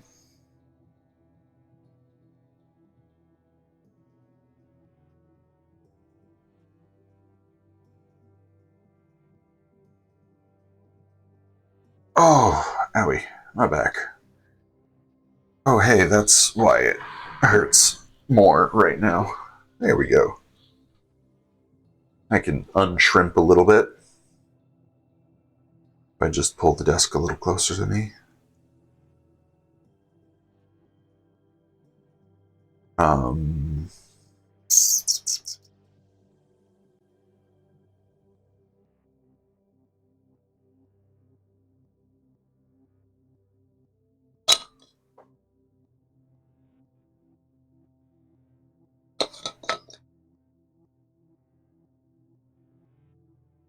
so one of the things that you do for no pain is not good, but it's also an everyday occurrence for me, so meh.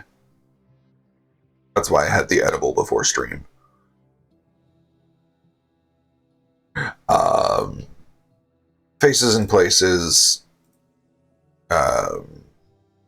we kind of created by going over like the governments and planetoids, or like planet names and stuff.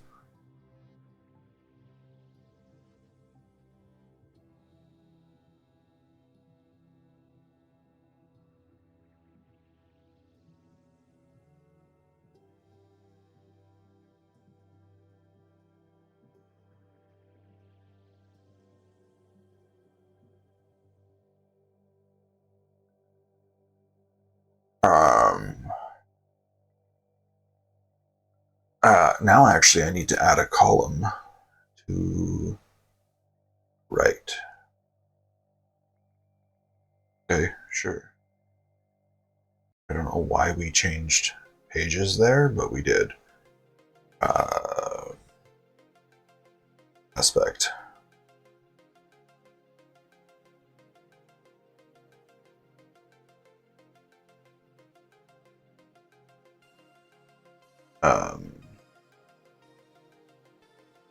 So aspects in Fate are like a situational aspect would be like the asteroid is between us. If that was in combat, like maybe you were keeping an asteroid between your ship and theirs, kind of thing. Wow, I talk with my hands a lot.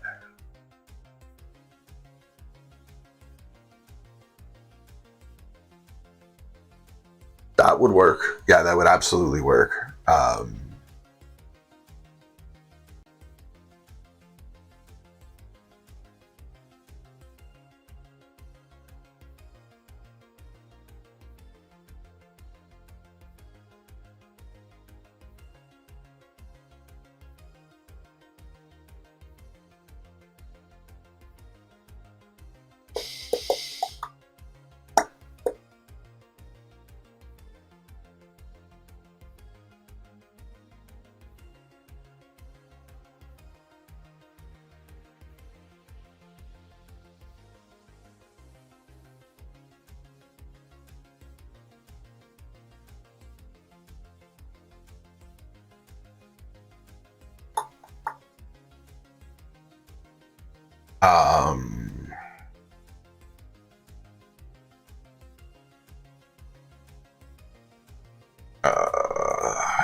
Art of luxury. So, like, an aspect is like a way to describe a region or a person or stuff like that. It's a core concept in Fate. Like high concepts are aspects. Trouble is an aspect, and then you have like 3 aspects per character that are defined by like how they interacted with the other players and like their backstory. So, for instance, like Plomer, their aspect for that system is Heart of Luxury.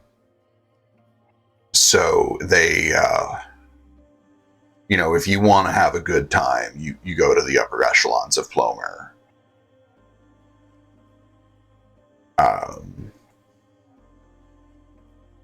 I'm gonna make it like a fucking. We're gonna make it like a twofold aspect. It's gonna be Heart of Luxury and Seat of Sorrow. So like the upper echelons of the planetoid, of the planetary cities, basically, is like the Heart of Luxury. It's anything you want, you can get. If you want the rarest Mauritian wines, you can get them. I don't know why I went with wines, but I did. But then the lower levels and the lower classes of their cities are just like,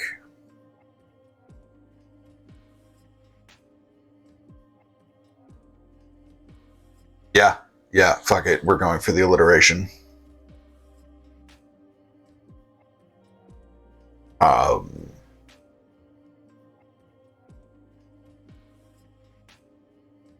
I'm a sucker for an alliteration. Um, so it's like a twofold thing.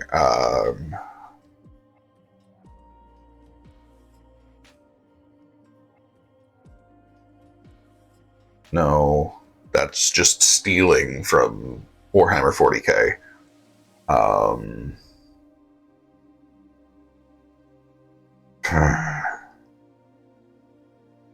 But I like that. It does work, but I want to come up with a better.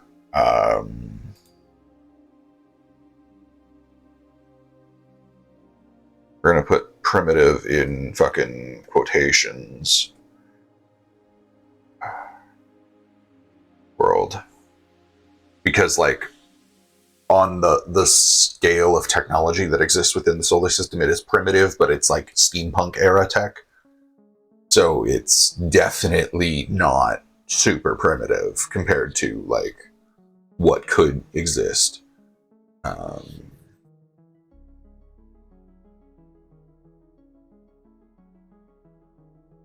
Erosier, Gang World.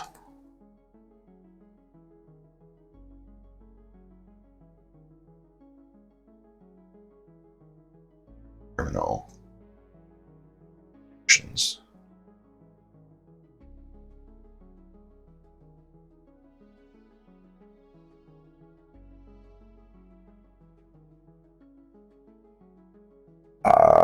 Merician Ecclesiastes.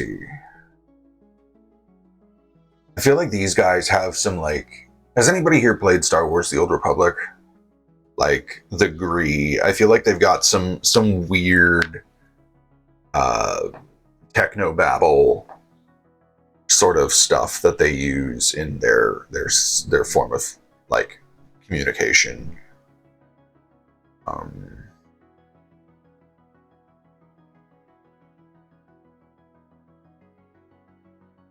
And like a very strict code of conduct when you're in their space and like interacting with them, kind of thing. I just don't know how to condense that into an aspect or two.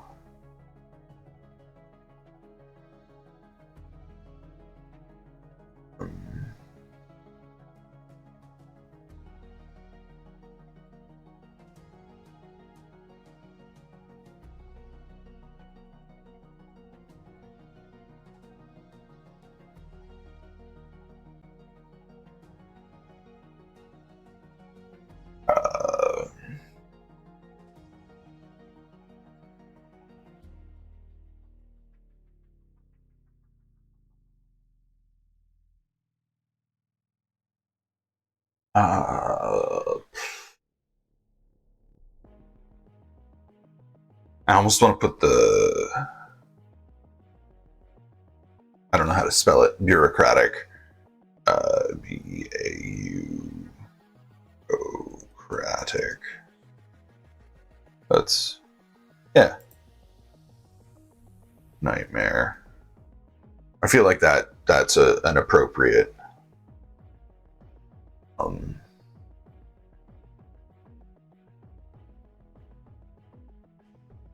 An appropriate sort of aspect for that one. I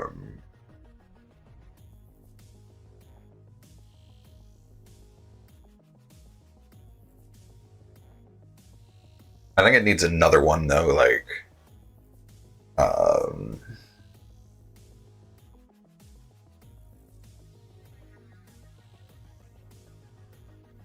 foreign beliefs, maybe, because it's like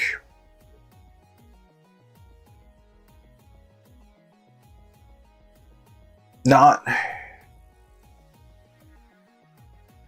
No, that's the wrong word for it. But like, I think foreign beliefs or strange beliefs or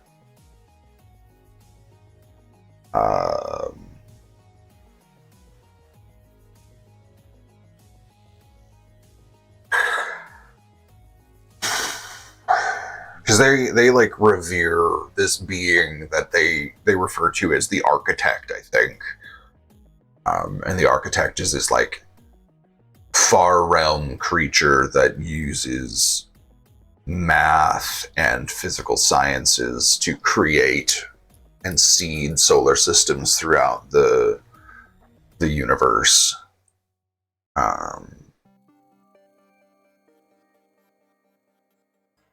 Of course, like, people from the outside don't know that, and like lower tier people within the ecclesiarchy wouldn't know that, but like the highest of the high would definitely know that the architect is this like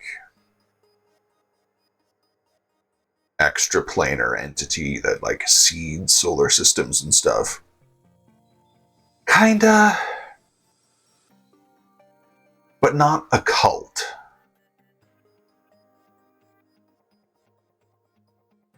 Like,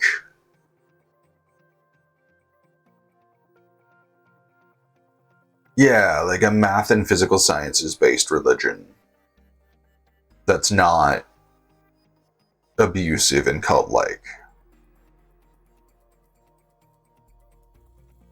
Just very, like, the practitioners of their alchemy and stuff are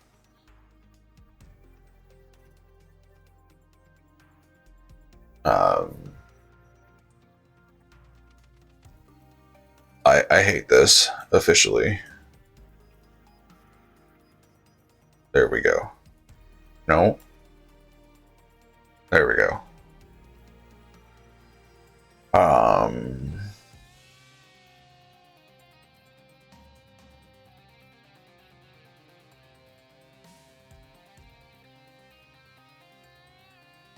Got it. I don't want a header.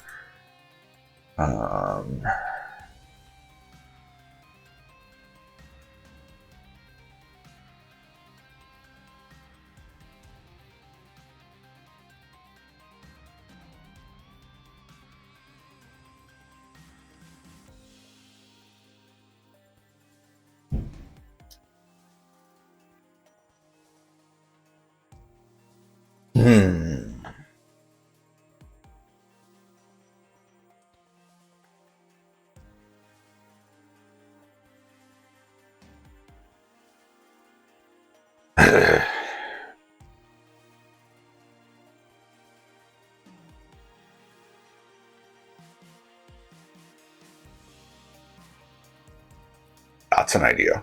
Okay. I'll cycle back to that.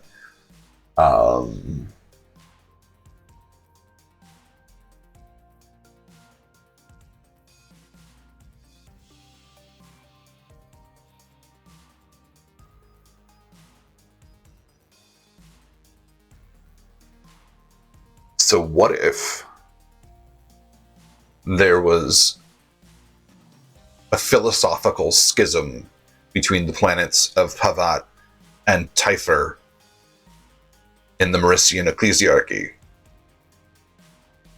where on one planet,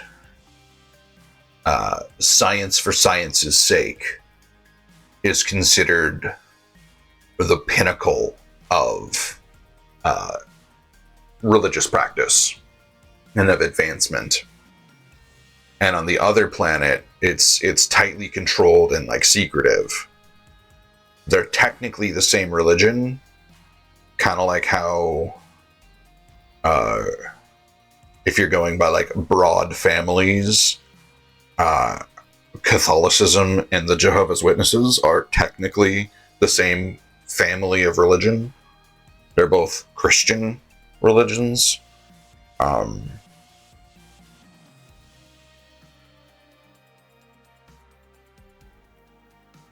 So one planet, the governmental officials and like the religious teachings are more about the secrets of the universe, and on the other planet it's about like exploring those secrets and shedding light on them, less so than preserving them. And this is causing tension between those two planets that are in a binary orbit of each other.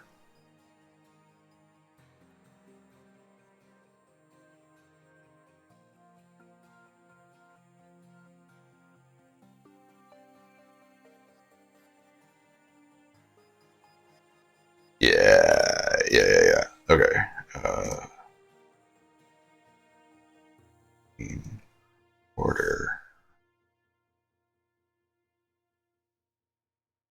Arian. I don't care if you guys like this or not. I think this is the shit, so I'm adding it.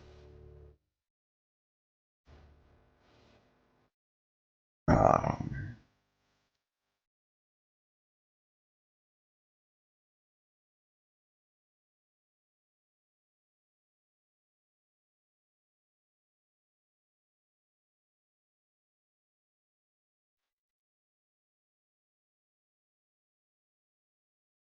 Hello, friends? Are you there? Yeah. That's what I'm thinking.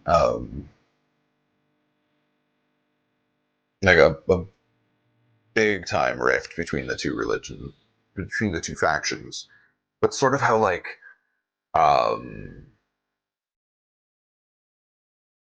in oh fuck, what's the six?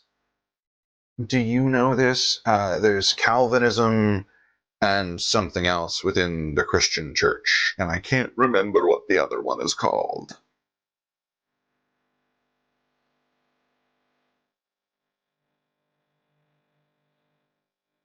Uh, and it caused like a huge philosophical rift within Christianity. Uh, yeah, what's the other one? No worries. I don't know why I thought you might know this, but I think maybe you said something about doing like religious studies as part of your or theology as part of your minors. Arminianism, yes.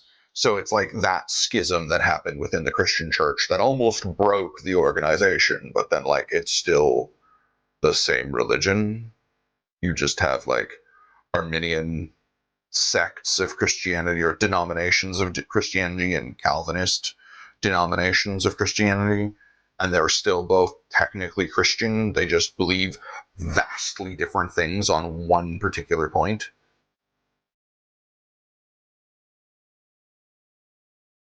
Um, yeah, okay. So the Palatines believe in the like divine secret of alchemy, where the Teferians believe in like shedding light on the secrets of the universe, but they both worship the same being, this architect. Yeah, fuck yeah.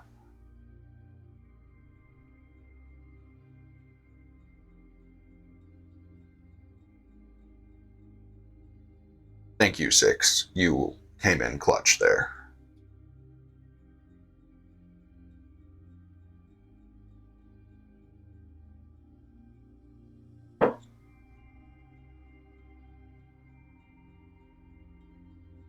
Okay.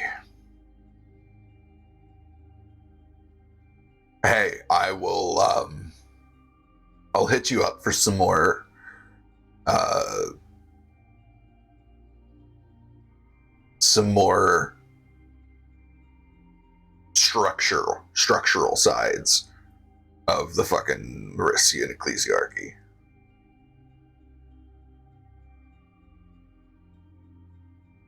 Um,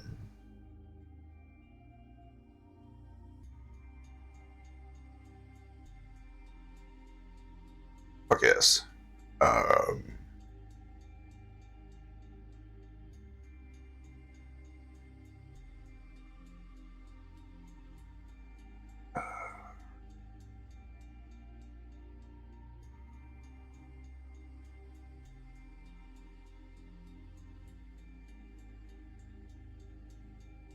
Rotet is like a massive commercial hub. It's like if I look at this, it's like no, it doesn't make sense for it to be a massive commercial hub. It's too far out. but it is like the shipyard, the main shipyard. So how do we turn that into an aspect?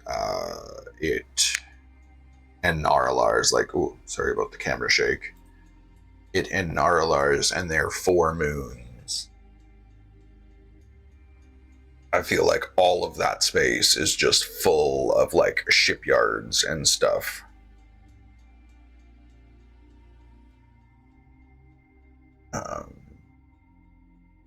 And like mining facilities on Plugin and Honnet and Flipperut and Stofo. And then Narlar's as well is like, we're gonna go with fucking devastated world. Because it's had all of its resources like mined out kind of thing. And now it's just sort of like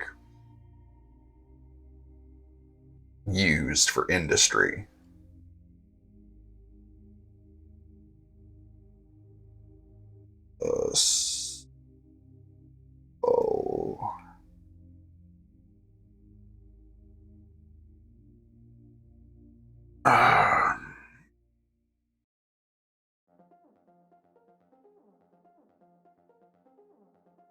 Yeah, the planet itself is almost uninhabitable. Like, it is uninhabitable.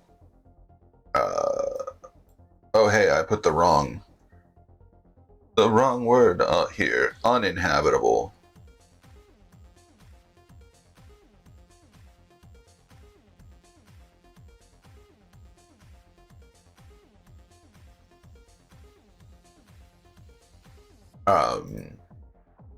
Like it's a frozen planet. It's so cold that like life can't exist without very, very specialized equipment. But like I'm thinking like it has factory cities. Like no, that's actually the perfect planetary factory. I can spell. I'm thinking like they mined out all of its resources, and what's left is just like dirt and not useful rock. And they basically left like the skeleton of the planet, just enough to build their equipment and machinery and like production facilities inside the planet. So like Narlar's is a factory planet. And it produces like the largest ships and things like that inside the planet. Yeah. Cool.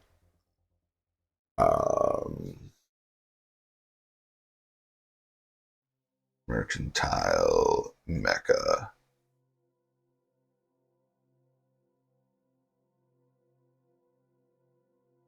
Because I love a good alliteration.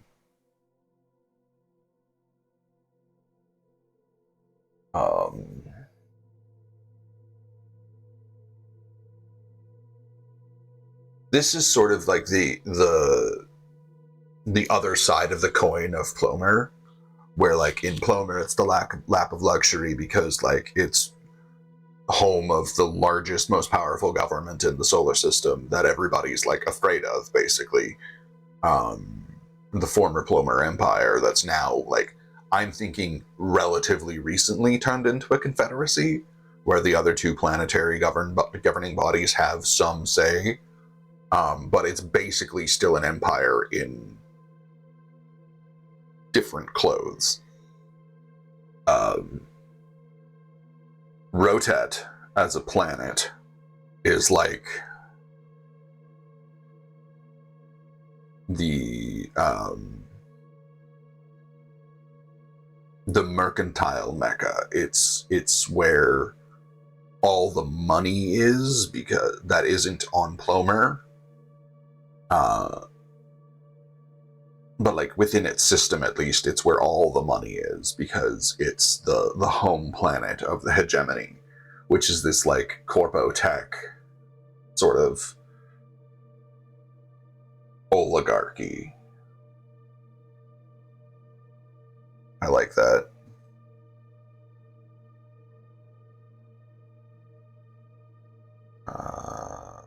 Okay. I know corpotech isn't really a word that apparently it is. Somebody look up the definition of corpotech, please.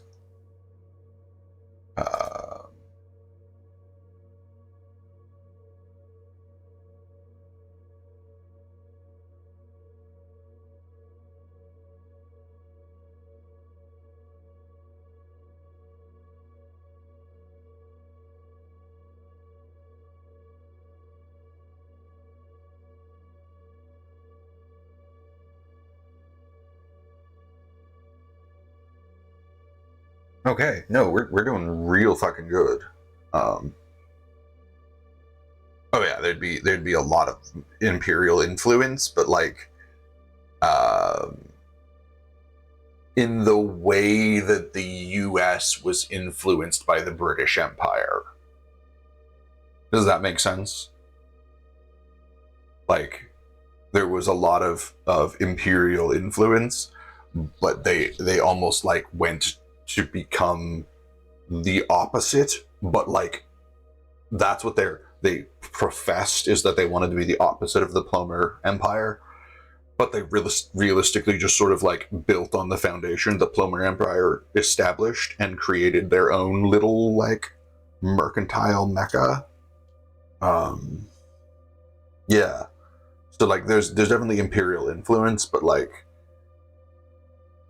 it's very sort of tense relations between the Rotet hegemony and the Plomer Confederacy. I like all these different like names for stuff. We've got a protectorate. We've got Chaos World. We've got Mad Max right here, basically, on Rosir. But it's being filmed for entertainment by the rest of the outside world. We've got the Confederacy, we've got a hegemony, we've got an ecclesiarchy, and then we've got like corporate interests and miners' unions that run these last two. Yeah. Like it's... And like Rotet, the company, was like... Imagine the Rotet hegemony as if the East India Company... Yeah, the rest of everyone is watching vids of the massive gang warfare as entertainment. Like the upper echelons of society are, and like the lowest echelons of society as well. Like there's literal war profiteering, where it's like reality TV. And people are like betting on the outcomes of various gang conflicts and shit like that. Like it's fucked up.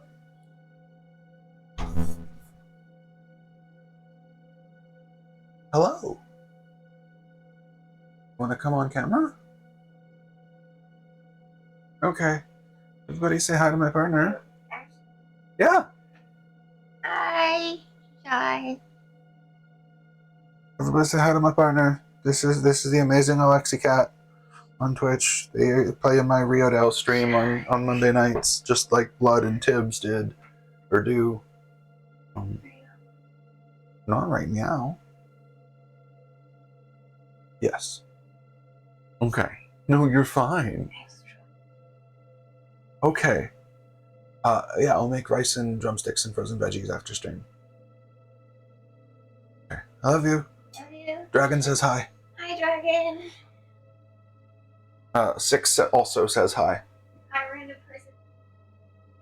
They say hi, random person named Six. Six is a cool person that I met from the Health Experience Discord. And they've been chilling here. They, she, I don't remember your pronouns. I'm bad at that. But they've been hanging out the whole time. Bye. Also, I'm still getting used to being on stream where, like, if I look at the camera, I'm looking at you, and I'm looking at your text on here. when I'm talking to you. So also it's just the whole I don't do eye contact thing very often. So that's why I look down to my left a lot.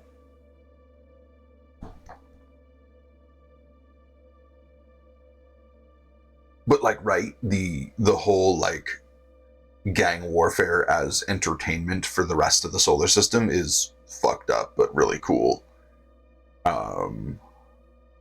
But like, if you want to get anything illegal, go to Rosier or Rotet.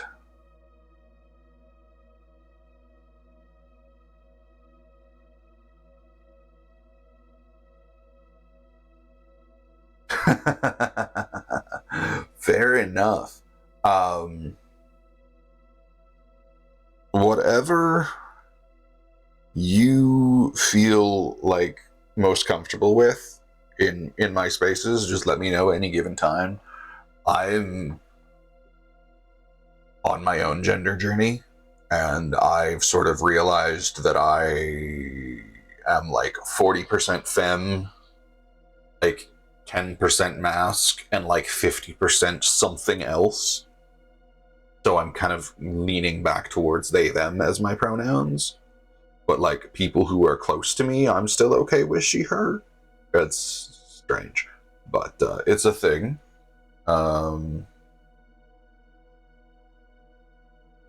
Gender is a weird, nebulous ooze in my experience. So yeah, it's my server is a safe space for everyone, no matter where they are in their journeys.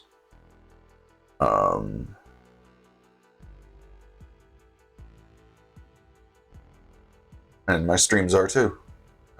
We are. I think, yeah, actually, in my Monday night stream, we have a token cishet person. My Monday night streams have one cishet player. Everyone else is queer in some capacity. It's amazing, and I adore it.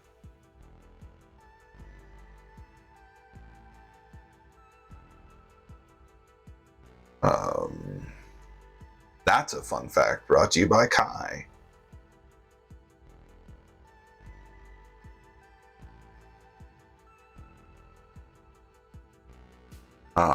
Other fun fact brought to you by Kai, my little griffin guy, his name is Nat, short for natural 20, because he always rolls nat 20s.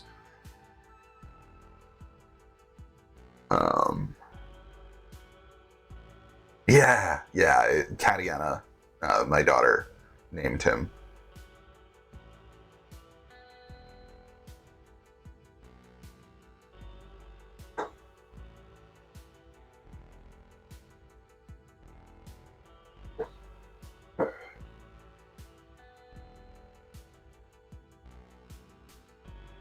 Powder keg.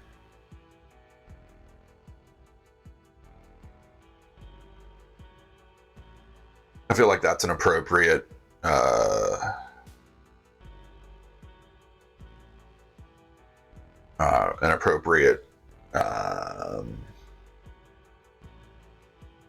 word for those two places due to the miners' strike.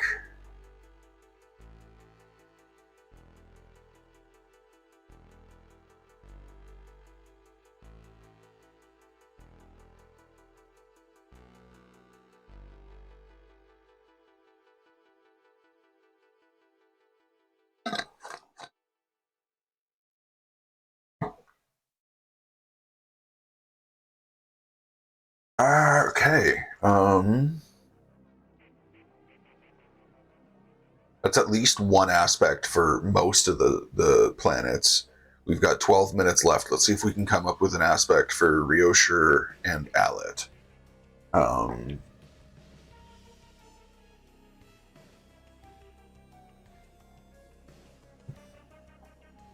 then after this, we're gonna. This is the fun part about this project.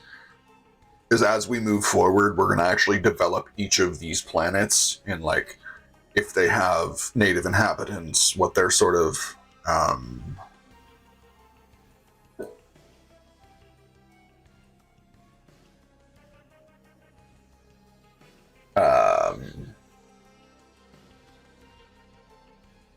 what their sort of like geography is like, all that kind of stuff. Like we're gonna dig down into all of this down the road,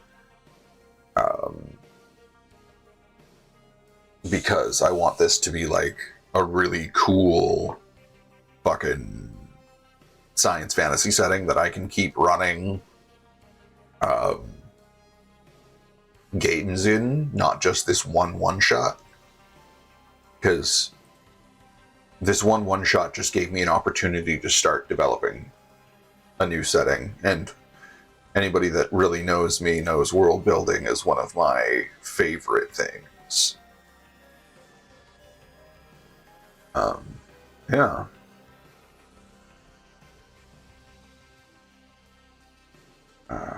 We're gonna change that to outer planetoids.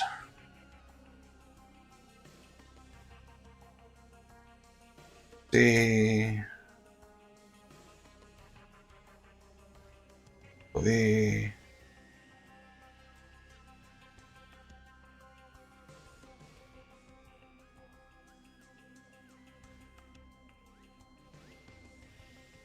yeah, fucking, I dig this. So, Alit, it's a refinery world. How do we describe that in an aspect? I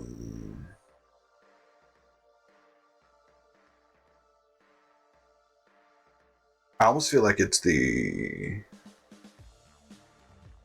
valid, absolutely valid 6.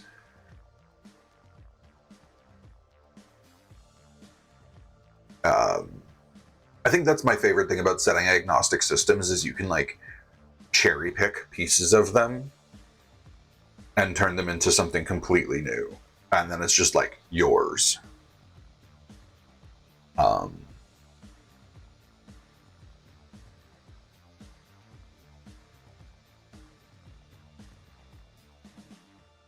I almost feel like Elliot is where like the seedier parts of the Plomer Confederacy exist. Like I almost want to be like Slag City.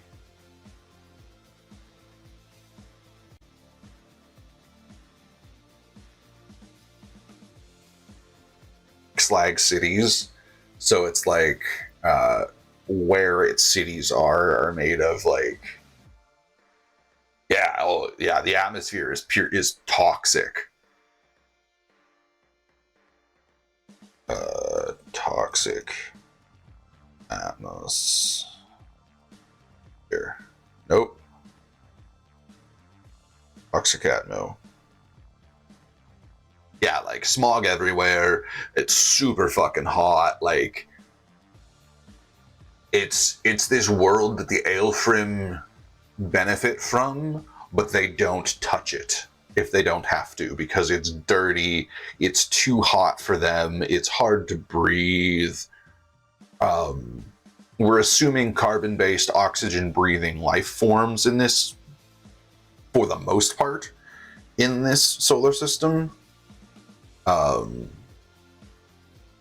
kind of want the natives of Pavad and Typhur to be not that. I kind of want them to be something totally foreign, and like this is not technically within the habitable zone for carbon-based life form, like for humanoid life. Kind of want them to be like I kind of want them to show their connection to the far realm being that they like revere.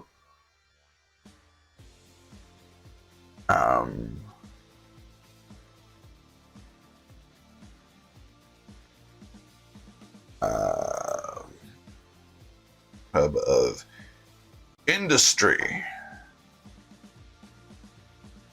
There we go. And Riosure. It's like the best kept secret of the Plomer Confederacy.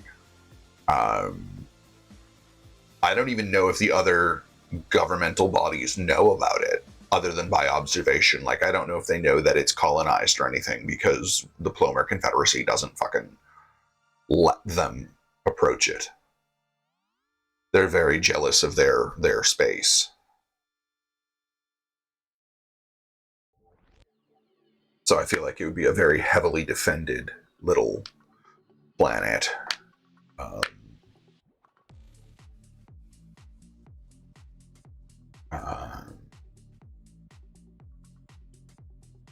oh yeah, like one side is melting hot, like literally like steel would melt on its surface kind of deal.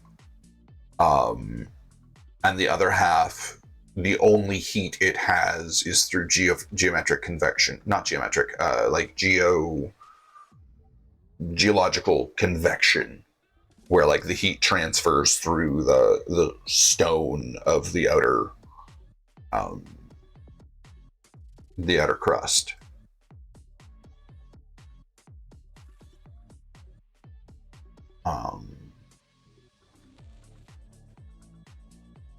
It's not an inhabitable planet, but it's mined on its cold side for this anti-grav ore, which needs a better name. Or no, that's its moon. It's kept safe for its future use as a new source of Vistra, I should say.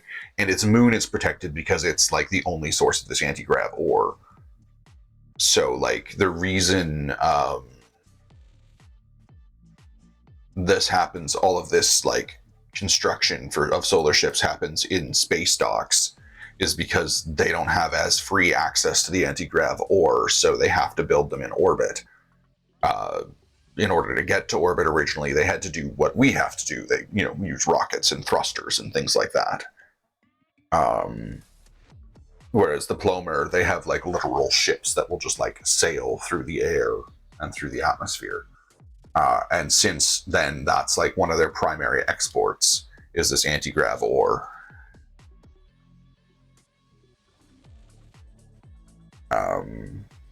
Whatever it's called.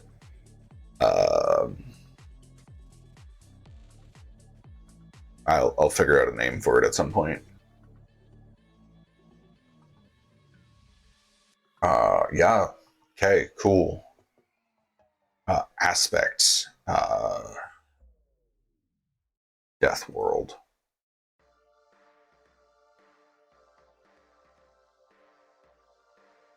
Best kept secret. If I can type.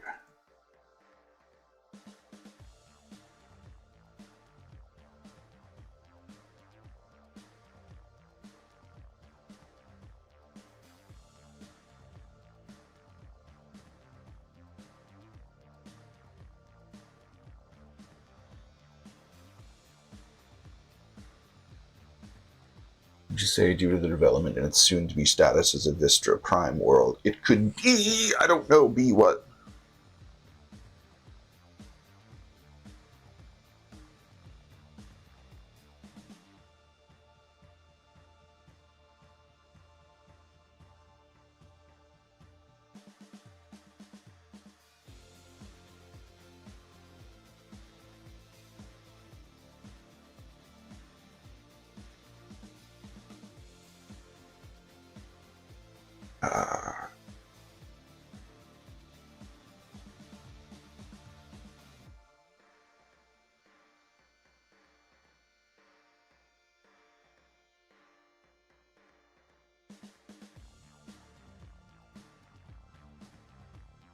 Light.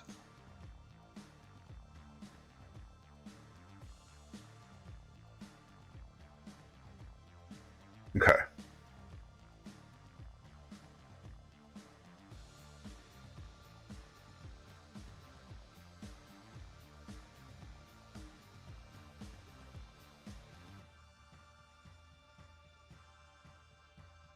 I feel like just because of its tidally locked nature and how close it is to the star, like, it's not possible to properly inhabit this planet. It doesn't have an atmosphere. It's like, or if it does, its atmosphere is so thin it's not possible to sustain uh, mortal life.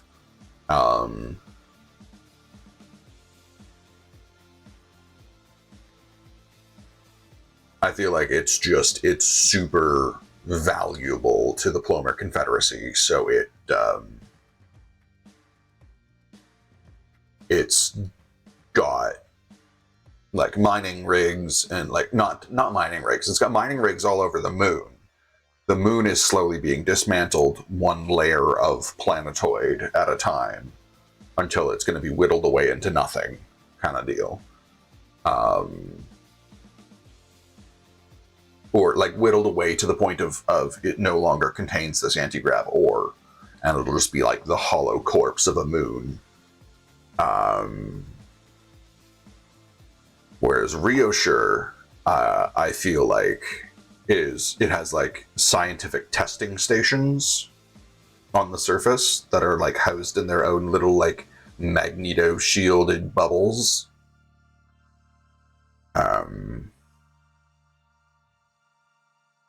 they create their own atmospheres and all that stuff to monitor the development of the Vistra.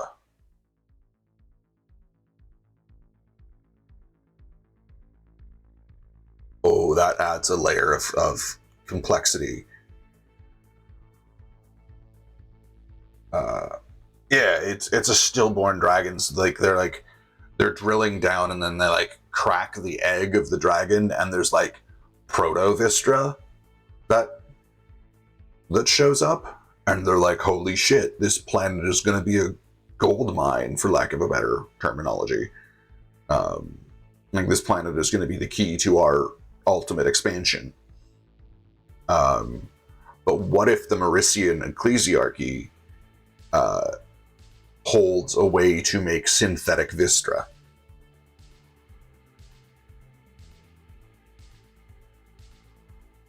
And won't share it with anyone. So they're like on real tense terms. They don't rely on the rest of the world just to add to that insularness of it.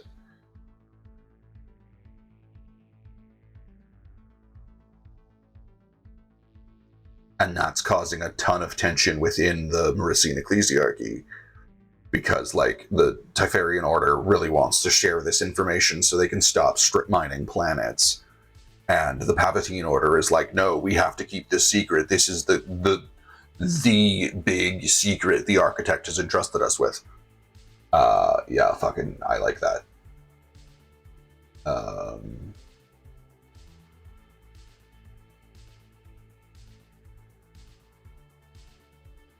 Cool.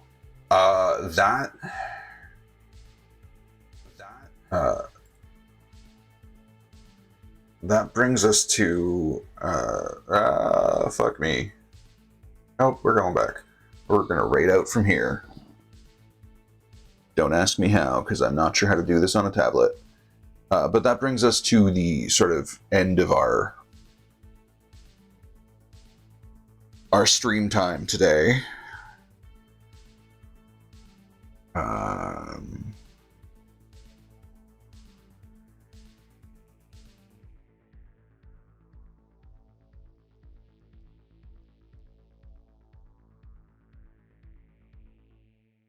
And yeah, it's just the two of us and shit, but or like three of us. So we're gonna go raid out Tibbs, who was in our chat earlier, because they're streaming some Dead by Daylight. So go check them out, say hi, and we're gonna do that raid.